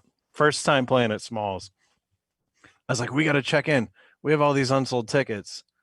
And they really like hammered it in on me. And I was kind of pissed off about it. But like, no offense to Opus One or Smalls. Like, thank you for everything. But like different times back then. Well, I think, a lot of it too really just comes down to the messenger and not so much the company. Like, you're going to be working with different people in the companies, and yeah, I mean, different times. It's been a long time since I've had a conversation about pre-sale tickets. I could tell you that. I don't think I've had this conversation in quite a while. Yeah. In any capacity. It's really nice to not worry about that anymore. Yeah. It's also weird to play shows, not naming names, but I've had things where like we'll take our tickets for a show, and like we're at the point where we know which friends are going to come. Like, it's not like back in the day where it's like a high school thing where it's like push your tickets as much as you can. It's more of like, hey, these are our 5 to 10 friends that we know are going to come to the show. Like, we'll sell you a ticket for a couple bucks cheaper. But I've had some people accuse me of like making duplicate copies of tickets. What? And yeah, a friend of mine, I know it was a show we did at Cativo, and a friend of mine was texting me. He's like, hey man, I'm outside, blah blah blah, said he thought my ticket was a like a counterfeit. And I'm like, dude, these are What? handwritten, hand numbered tickets. You can piece that together. Yo, I'll tell you this. I've had weird issues with people taking tickets at Cativo as well. Well, it like, was one guy, and you probably know who that one guy is. But and I love him to death. Whatever the fuck their system was, and I don't think it's like, it's just like something weird with like the way that it's definitely happened like multiple times that we've played at pretty much. I think anytime I've done a show at Cativo, there's been at least one person that like I have to run upstairs and like confirm something with like some sort of a PayPal payment or something weird because it's like not registered properly in their system. I have no fucking idea, but I've had issues at Cativo for sure. I mean, I love you, Manny, but come on, man. Me? No, it's yeah, I don't know. We'll see what the world brings post-pandemic, like, because it's gonna be it's gonna be the Wild West. It's gonna be weird, dude. I wish the local music scene in Pittsburgh was so like people wanted to be in it so bad that they would counterfeit tickets to shows. yeah. You know what I mean? Like, I've been drinking for a while. it would be more like what the fuck are you gonna do? Like, it would cost more money to go to Kinko's and have this printed out than to just give me the $5 for this fucking ticket. Yeah, and look authentic. Yeah. I think we should just click on bigfollows.com. Is that guy still in here? The VGW 1 2 3 4 5 4 3 2 1 2 1. He probably bounced, but we can go. I could pull up the. Don't do it. I'm gonna pull up the window capture. Yeah. Where's my Google Chrome at? All right. Please don't. I feel safe. We're gonna go. Oh, All right, we got our services. Ooh. All right, followers plan. So there's the for what is this $2.1? We can get 200 followers, high quality, real names. Most accounts have avatars. Ooh, 1,000 followers. The newbie plan, $5, or 5,000 followers for $20. Ooh, King for 30,000 followers, $100. It's still most of accounts have avatars. They all don't. Oh, there's a viewer plan too. So if you go down here, you can get 150 viewers to watch you for 1 hour for $6. We put out 2 albums, and I don't even think it's 1 hour worth of material. So like, I understand that the only reason these things exist is because people use them, but it seems very, very strange.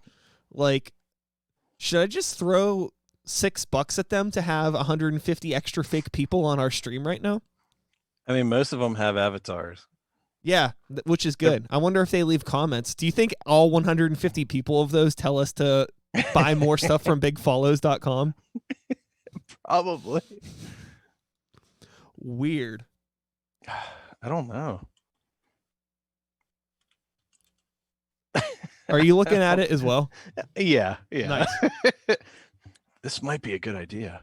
Yeah. It's so weird that it's like $4.1. Like, you know, like you're seeing like $6 and then the $2.2. Like, what is this like small change percentage that they're doing here? Is it one of those things where like 4.1 sounds lower than 4.25? I guess so. So it's like, oh, they'll pay for that. This is I don't know. This is so weird. I will say all of our What Oh, you got? boy. What you got? What you got? I What got- you got? I just got a message that said fix the Fuck Yeah Dinosaurs Instagram. Oh, what the fuck? Uh-oh, what happened to the Fuck Yeah Dinosaurs Instagram? Apparently our profile picture is Zach and his wife. And his picture turned into our record. I don't know what happened. What? He did that. Yeah, He did that. if He's making me fix it. If he has both of those accounts linked to his phone, it must have done it. He has enough time to complain about that. I'm busy. I'm going to say I'm busy. Yeah.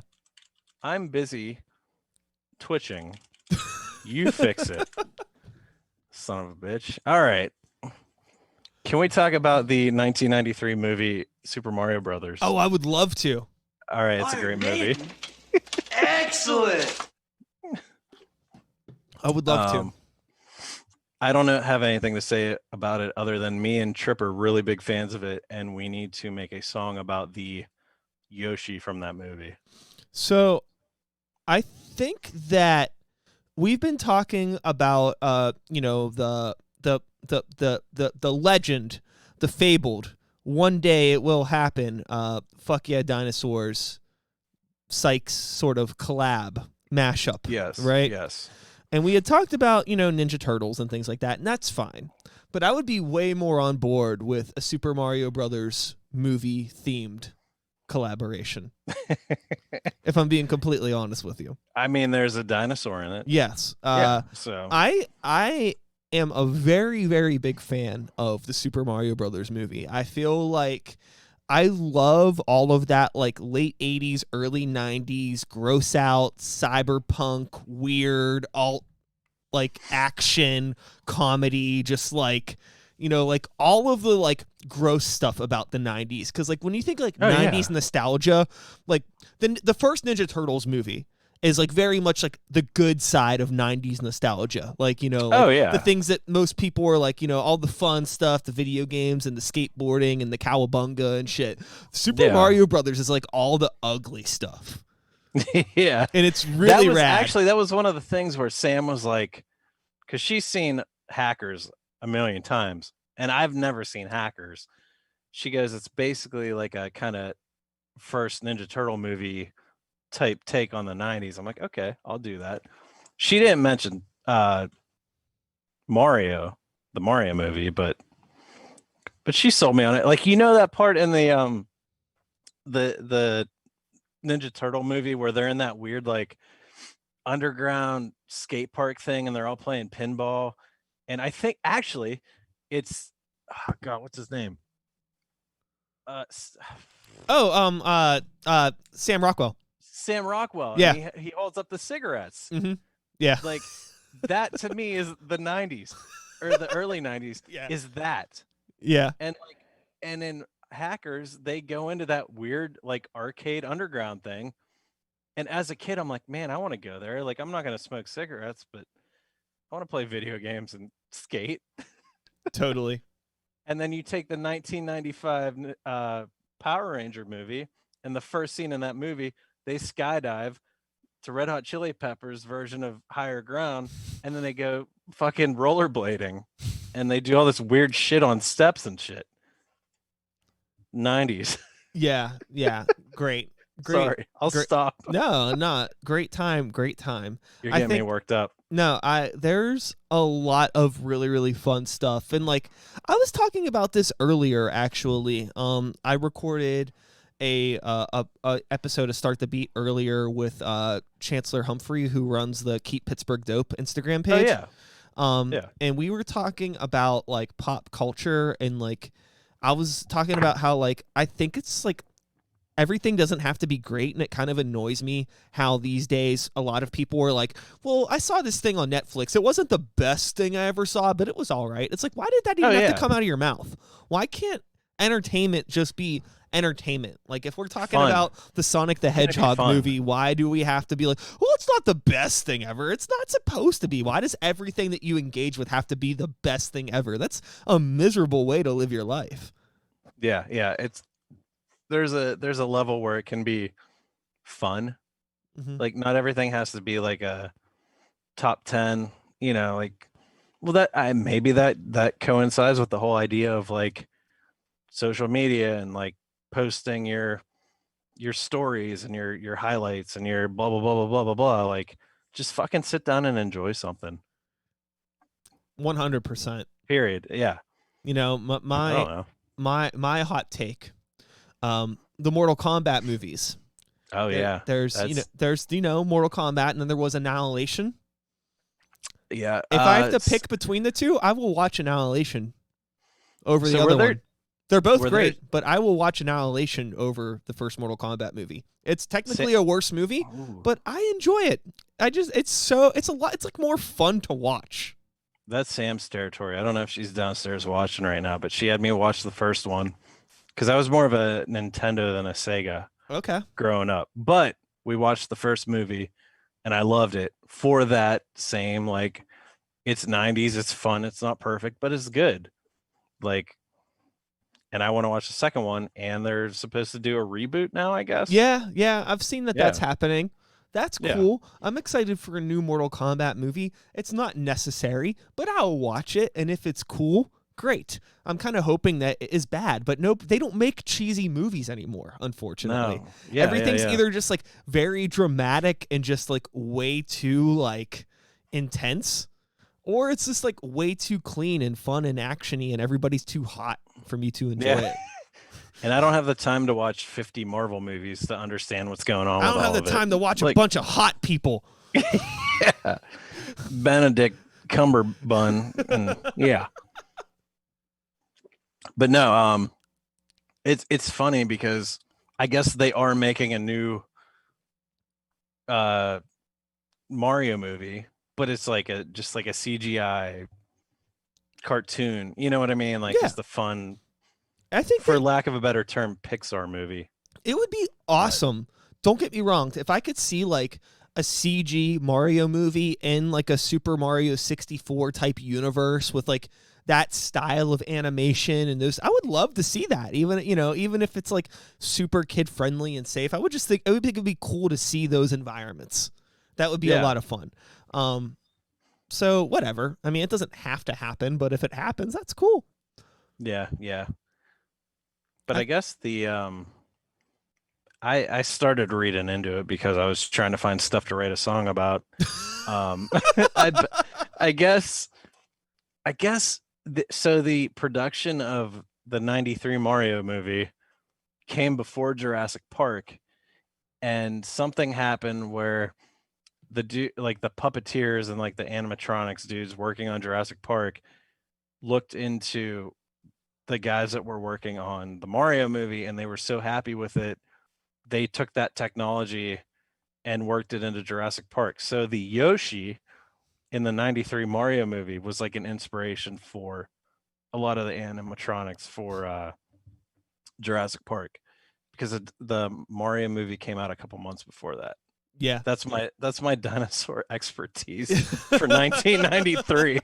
There's a lot of wild stories, as Chad in the chat had alluded to. The backstory of how the Mario movie ended up the way it did is crazy. There's a lot of fun stuff about the history of that movie, and we don't got to go down that whole rabbit hole. There's plenty of other nerdy dudes in their 30s that have made videos on YouTube about it that you can watch. We don't need to contribute, but if you're interested, go look it up. It does exist. Yeah.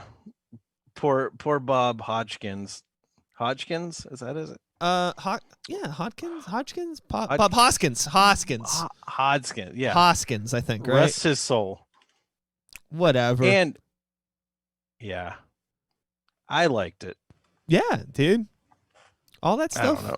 is it's all I guess I can understand why people didn't Oh, like hey, it. Trip. Huh? Trip just said Hoskins. Oh yeah, Hoskins. Yeah, Hoskins. I thought he was watching 90 Day Fiance. What's up, Trip? What's up? Everybody, make some noise for Trip. In the chat, it was Hoskins. Who Framed Roger Rabbit? Another Bob Hoskins classic. Yes. They don't make them like they used to. That's a movie. Anytime I watch Who Framed Roger Rabbit, I'm like, why is this movie this fucking old and so much better than almost anything else that's ever happened? It's very top tier as far as I'm concerned.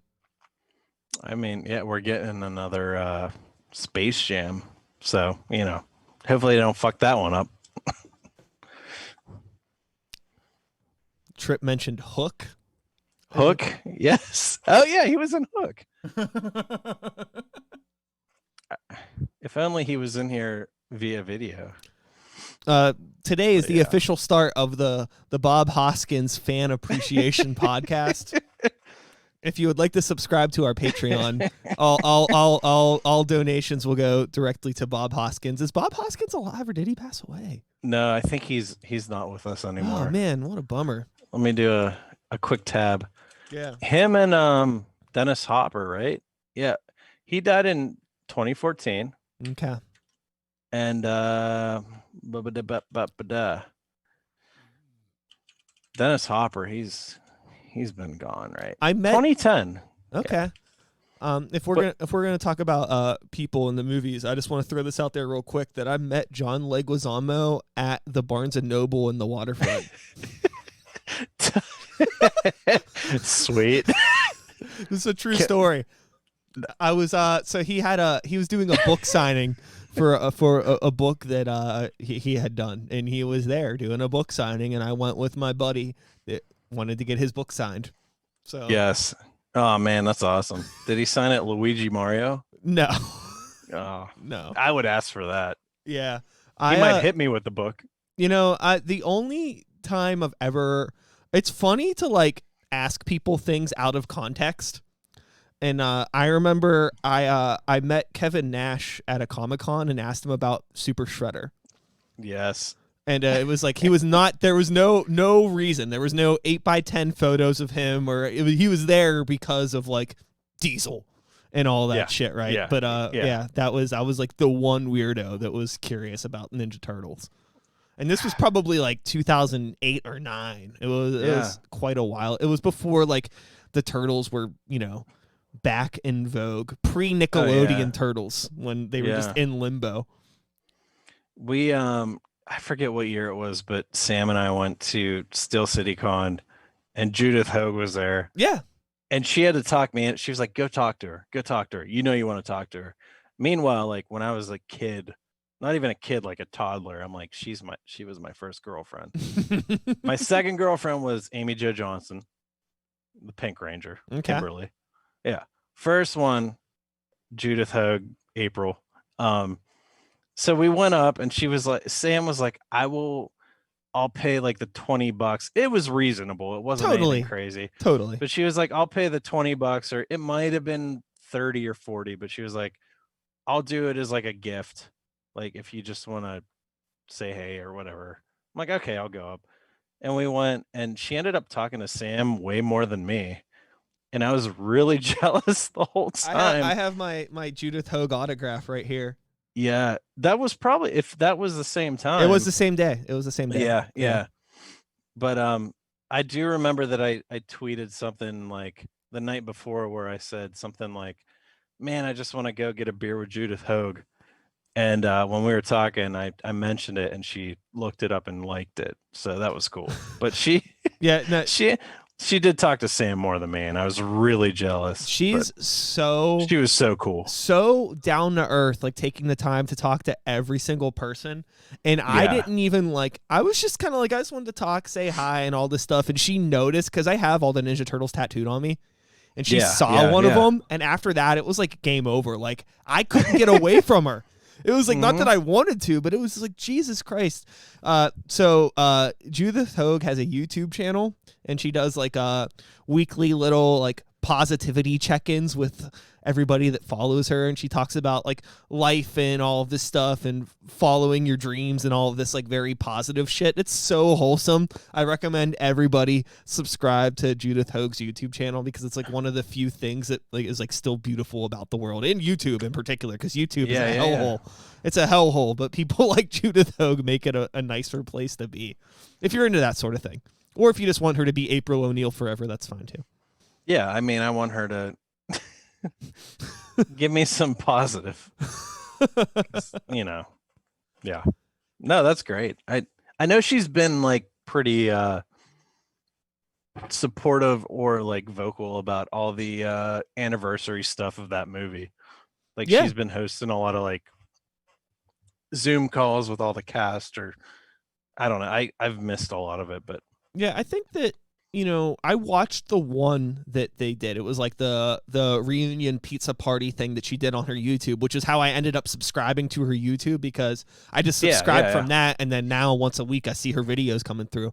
But I thought that it's like how you would hope somebody from like a movie like that, like how they would carry it into their current life, because it's not like I need this to still be relevant. It's just like, this was a fun time, and now I'm reconnecting with all of my old friends through Zoom and things like that I made this movie with, and we can chat and share fun memories, and it's like really, really like wholesome. That's just like everything about her is just wholesome. Yeah, and it's easy for, I think, people like that to dismiss it too, like, oh yeah, you could just write it off like, oh yeah, I did that. Yeah, like whenever Linda Blair was at Steel City Con, and she was like getting like, she was like being really, really like kind of snobby to people that like wanted to sign or talk about Exorcist stuff. Okay. Which is like, you understand this is why you're here. Like she was like really trying, she does like dog rescue stuff now. That's like her big thing. And that's fucking awesome. Like that is super tight, but like, it's kind of a read the room situation where if you're coming to a pop culture convention and you are Linda Blair from The Exorcist, then that weekend you just kind of need to be Linda Blair from The Exorcist. Like you can still promote your thing, promote your other things, but don't like talk down to like the people that are there. Cause like I actually cause I was working at Steel City Con that weekend with my buddy Eric, who's a vendor. And the whole weekend, I just kept hearing like all these horror stories, and it really bummed me out, because I had like, whenever The Exorcist came out, they released like a fake newspaper that had like confessionals from priests and people that said they passed out watching the movie, like total like gimmicky sort of like playing into the movie, but it's an actual newspaper, and I have it from when the movie came out, and I wanted her to sign it, but like she was being apparently just such a brat that I was like, I don't even want to talk to her now. And that bums me out. I get that, like, you Yeah. know, she didn't have the best story post The Exorcist. That movie really fucked her up. So in a lot of ways, I kind of get why you would want to distance yourself from it. But then why do the pop culture convention? It's just like this weird conflict thing where, like, I totally respect where she's at, but I feel like if you're going to come into this world, into this nerdy world, and bring yourself around a bunch of 30, 40, 50-year-olds that watch The Exorcist and want to meet you because of that, then you have to Expect I don't know. it. Like, Yeah. know what you're going into. Yeah. Yeah. No, I know what you mean. Like, I feel like I had something. No, it's not on the same level, but the one year, actually, it might have been the same time that Judith Hoag was there, was Henry Winkler, and for some reason he had no line, and me and Sam went up and talked to him, and you know, we talked to the fawns. It was so cool, but as soon as we asked him for a picture, it was just like, talk to my assistant, and he just walked away. Like, I'm here for the money, which Oh, weird. yeah, like total shut off. Like, I'm done talking to you. You brought up like taking a picture. He was really nice the whole time. He asked about Sam making omelets in the morning. Like, it was all Yeah. this. Yeah, Well, he I was think just a lot of the issue too with how that stuff works is, like, I wonder if how much of it is like him being you know, being kind of weird and rude, or like how those cons operate, like in terms of, like, you know, conning. they have to take the photos because I feel like a lot of those people get paid in advance, and the money that they get from the photos goes back into the con. So if they're seen like taking a picture, or if it gets out that they took a picture without money, then they're like ripping off the con in a That's weird true. way. That's my theory about how that stuff works. I really No, don't that's know. a good theory too, because I know I won't say any names, but I know people that work that stuff, and they do make it sound like that the higher ups of all that shit, there's some weird inner workings of all of it. So I wouldn't doubt it, like, where it's one of them things where it's like, oh, what are you guys doing? You're here like just bullshitting with people. Like, you should be Yeah. bringing in money. Yeah, no, I totally get that. Yeah, there's a dark side to running big events like that, whether it's like a pop culture event or even like a music festival or something like that, where like you can't be nice. Yeah. Unfortunately. Especially I've heard that about the one in Monroeville. And yeah, like, I did like an unpaid internship thing at Stage AE a few years ago, a while ago, but learning how much business is behind the music, it makes it not fun. And that totally, yeah, like, which I love the people that I know that work in all that, and but it's like a reality check on, like, oh, you're not just bands loading in and hanging out, you know, it's a whole different world. Yeah. So Yeah, there's a lot of, and it's like not even necessarily like, I think it's like really easy to like take it as like, oh, these people are being dicks. It's like, are people being dicks, or are they just like trying to cover their ass or make sure things are being taken care of? It's a weird fine line between those things where, you know, like, I've heard horror stories about the people that run like the Monroeville Con, but it's also like, well, can you be nice and make something like this successful? I'm not sure. I really don't know. I have no idea. I think it goes, I was going to say, I think it goes back to like our weird niche of like playing shows and booking shows and everything, where there is a lot of genuine, like, everybody's cool with it. Like, I know, like, back before the world was shit, like, there's dumb stuff to complain about, like, oh man, load-in times, or like going up the steps to like the Smiling Moose or something, like, but really, like, I think we all have a really good thing going, even if it's crossing different genres, or I don't know, like, there's some, we're all working hard. Like, it's not a business. Like, I don't know what I'm trying to say, but it's weird to go from something that I feel like everybody for the most part involved is very genuine, like, with what they want to do. And then you see shit like this and it's like, oh yeah, there is a business side to Yeah. concerts. When we were you know. doing the Brutal Beer Fest planning, it was like, there's like all of this like, genuine heart that goes into it. But then all of a sudden it's like, oh, we want to bring in Baroness and they want $10,000 of our $20,000 budget. Holy shit. Is that what they wanted? Yeah.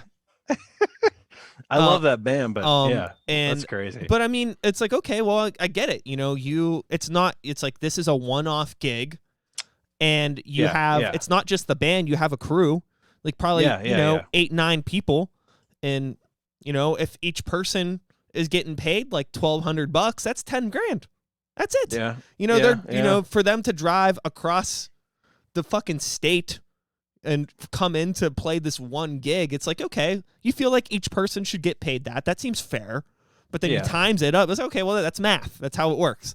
Yeah. But that's the thing, is just like being very kind of ignorant, I believe, not in a bad way, but just being very unaware because you come from this DIY background and you're not used to thinking about things in that mindset. But then all of a sudden it's like, fuck, they want this much money, then there's money for the other bands, and then there's money for the beer and the vendors and like getting sponsorships and all of this other, like, working out deals with the venue, and like it's a lot. It's like, holy shit, like now it's not just like, we can't just have whoever we want to play. Every single thing needs to be something that's going to get somebody in the door, because we actually need to make this money. It's not just like this fun little thing like, oh, we fucking Howlers is giving us the room. It doesn't matter as long as we bring people in. You know what I mean? It's not that anymore. We're way past that. It's a whole different world. Mary Jo just wants people buying beer. Yeah. It's a whole different fucking world. God damn it, I miss Howlers. Yeah. Same. Yeah. Same. But yeah, no. Yeah. It's like I keep saying, it's gonna be interesting seeing how things go once we're back into it and everything's opened up. And I don't know, like Howlers to us was like our home field. Yeah. So what's next? I don't know. And then Millvale Music Fest popped up again to do. Yeah. They're going for August. Godspeed. Godspeed. We signed up. We'll play it if it's safe. Same. If it's not safe, I'll back out. I don't see it happening. I really don't. As somebody that was like, I was very much like at the beginning of all of this, ignorantly optimistic about the length of time that we were going to be in all of this shit. Yeah. But now just moving forward and seeing how it's going, it's like, it's so much deeper. I feel not in like a conspiracy way. There's just it's so much deeper than just people getting vaccinated and businesses being able to open again. Like the psyche of people are damaged beyond, it's going to take a lot to repair that and get people to feel comfortable going out places, or bands feeling comfortable to play gigs without getting fucking called out or something, even if it is safe to do so. It's going to be really weird. I agree. I don't know, like the fact that I know like a lot of people mentioned it, and I've done it too, like the weird dreams of like being out somewhere and being around people, and then you like check and you're like, oh shit, I don't have a mask on. Like I've had weird dreams like that where I'm at a show and I'm in a crowd, but I don't know, like I feel like once it is technically safe to be out in a crowd, I don't know. It's hard to even to grasp mentally what that's going to do. I don't know. It's hard because another part of me feels like we're creatures of habit, and I think once they're able to be open again, it's just going to go back to exactly how it was. I don't think it's going to be any better. It's not going to be any worse. The venues might be different, but other than that, it's probably going to be pretty much the same. I don't feel like it's going to take that long for things to feel just like they did once we're able for it to happen. Playing to the bands at Gooski's. Yeah. Like yeah. Oh shit, we're playing on a Thursday night at 11:30. Okay. Cool. Yeah. I don't know how much I'll probably be contributing to that anymore. I think it's gonna be. I've said this before. I hope that once this comes, bands are able to play shows again, I hope everybody is a little bit smarter about what they're playing, and people Oh, are yeah. more willing to just like be like, okay, we'll play in Pittsburgh once every other month. But that doesn't Oh, mean that yeah. we're not going to go out every other weekend and go see other bands and hang out. Like, there's no fucking reason for there to be 4 or 5 punk gigs a night in Oh, the yeah. city. No, no. But that's been It's- a problem way before the pandemic. It would just be cool to like some sort of solidarity instead of everybody trying to play to their 20 friends at Gooski's and then the 20 friends at Cativo, the 20 friends at Spirit, the 20 friends at the Smiling Moose, you know, like Bring it all together. yeah, I mean, it seems Yeah, so make it simple to one- be like, make it why one can't we have thing. one show with 100 people at it? But again, creatures of habit. People that go to Yeah. the Smiling Moose just want to go to the Moose. People that go to Gooski's go to Gooski's. That's it. There's no, Yeah. you can't get everybody fucking together unless like, you know, some dog shit band is at Stage AE. That's the only way you get Yeah. everybody out. That's the only way. Yeah. Yeah. I thought about that too. I don't know. It's gonna be weird. I know like there's gonna be this urge of like, oh shit, things are open. Like let's book a show. But like, that's the one thing going into this. I can't even say this year because it was last year. But going into last year, like, I like the idea of not accepting or playing every show that there's an opportunity to play. Yeah. Like I like not just being like, oh, we can do Howlers in 2 weeks. Let's do it. No, like let's. And I don't think it's an ego thing. I think it's just like there's only so many punk bands in Pittsburgh, and there's me personally, like this isn't the whole band, but like there's only so much of the same like lineup you can take. Yeah, like I mean, dude, it's no offense to anybody, but like no. drag it out. Like don't do a show every other Wednesday. Bro, Like I love pizza. I do not want to eat pizza every day. I just don't. That's it is what it is. You know, I love the Super Mario Brothers movie. I maybe only want to watch it once a year, once every other year. that's it. I don't need to engage with, you know, I don't need to engage with things that I love on a very regular basis because there's so much that I like. So it's Yeah, like you yeah. can't anticipate or expect your friends to want to go out and see you play over and over and over again. And there's only so many times that you could play that you can actually still like make new fans or people can find out about you in the city because like, you know, all the clubs are so like much in their niche of people that go to them. And it's just like, you know, if you want to play more, I think that's the thing. Bands want to play. You want to play shows. But Yeah, if you're yeah, yeah. not, you know, equipped to tour or you don't, whether that's, you know, by lack of resources or lack of connections, then it's like, well, Mhm. at least we could just play shows in Pittsburgh. It's better than not playing shows at all. But I don't think that's really true. I think it's better to just take that time instead of playing the same shows over and over and over again. If you want to Oh, play yeah. more, try to play more out of town. And if your band can't play more out of town, start a new fucking band. Find people that can leave town if you really, really want it. Well, that's, I mean, going back to the the counterfeit ticket conversation, but like I love Manny. Manny has helped me so much in my life. He's always been there for any band I've been in. But the one thing was anytime he books a touring band that there's the occasion where I'm like, oh shit, like this would be a great band to open for. Like we play with Teenage Bottle Rocket, we played with the Queers, like decent like pop punk bands and shit that fit the style, like Fuck Yeah Dinosaurs fit on. He always has had this thing where it's like, well, if you're gonna play the show on July 10th, I don't want you to book a show that whole month in Pittsburgh. And Sure. now it's like, yeah, like that makes sense if you want to bring people to that show, but also at the same time, like no one's gonna be like, oh yeah, I'm trying to hit Fuck Yeah Dinosaurs every month. What show are they playing? Oh, they're playing 2 shows. But I do understand that whole idea of like space your shit out. Don't play at home. Even once a month is like a lot at this point. Yeah. I said, we'll see what it's like going into this post-pandemic world. Mhm.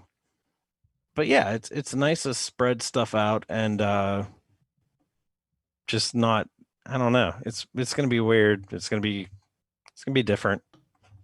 But Yeah. we'll see. Yeah, We shall I don't know. see. We shall see it all together, my friend.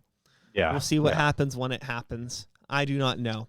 But No. what I do know is that What do you know? I think that it's probably time to wrap up our stream.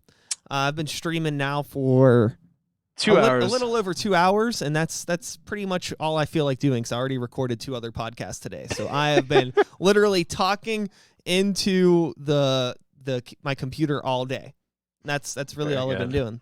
doing. And also, I'm not sure if anybody's still hanging out in the chat or not, but I haven't seen. I think it's just me. Yeah. I think pretty much everybody has abandoned ship at this point. We were popping for a little bit, but you can only expect people to hang out for so long. So Yeah. it's been good hanging out with you, though, dude. Yeah, like I said earlier, I was like, it's one of them things where we were going back and forth about stuff, and I was like, it'd be nice to like just sit down and have a beer and go to a bar, but we can't do that. Yeah. So. Yeah. So yeah, It's still not the same, but it's close enough. My plan with these, I'm gonna start doing. I'm gonna have bands come, like basically what we did today, but with like bands ready to live stream on Zoom, and bringing them in and then talking to them in between songs about their music and shit like that. Yeah. So it's gonna kind of be like a real Start the Beat live.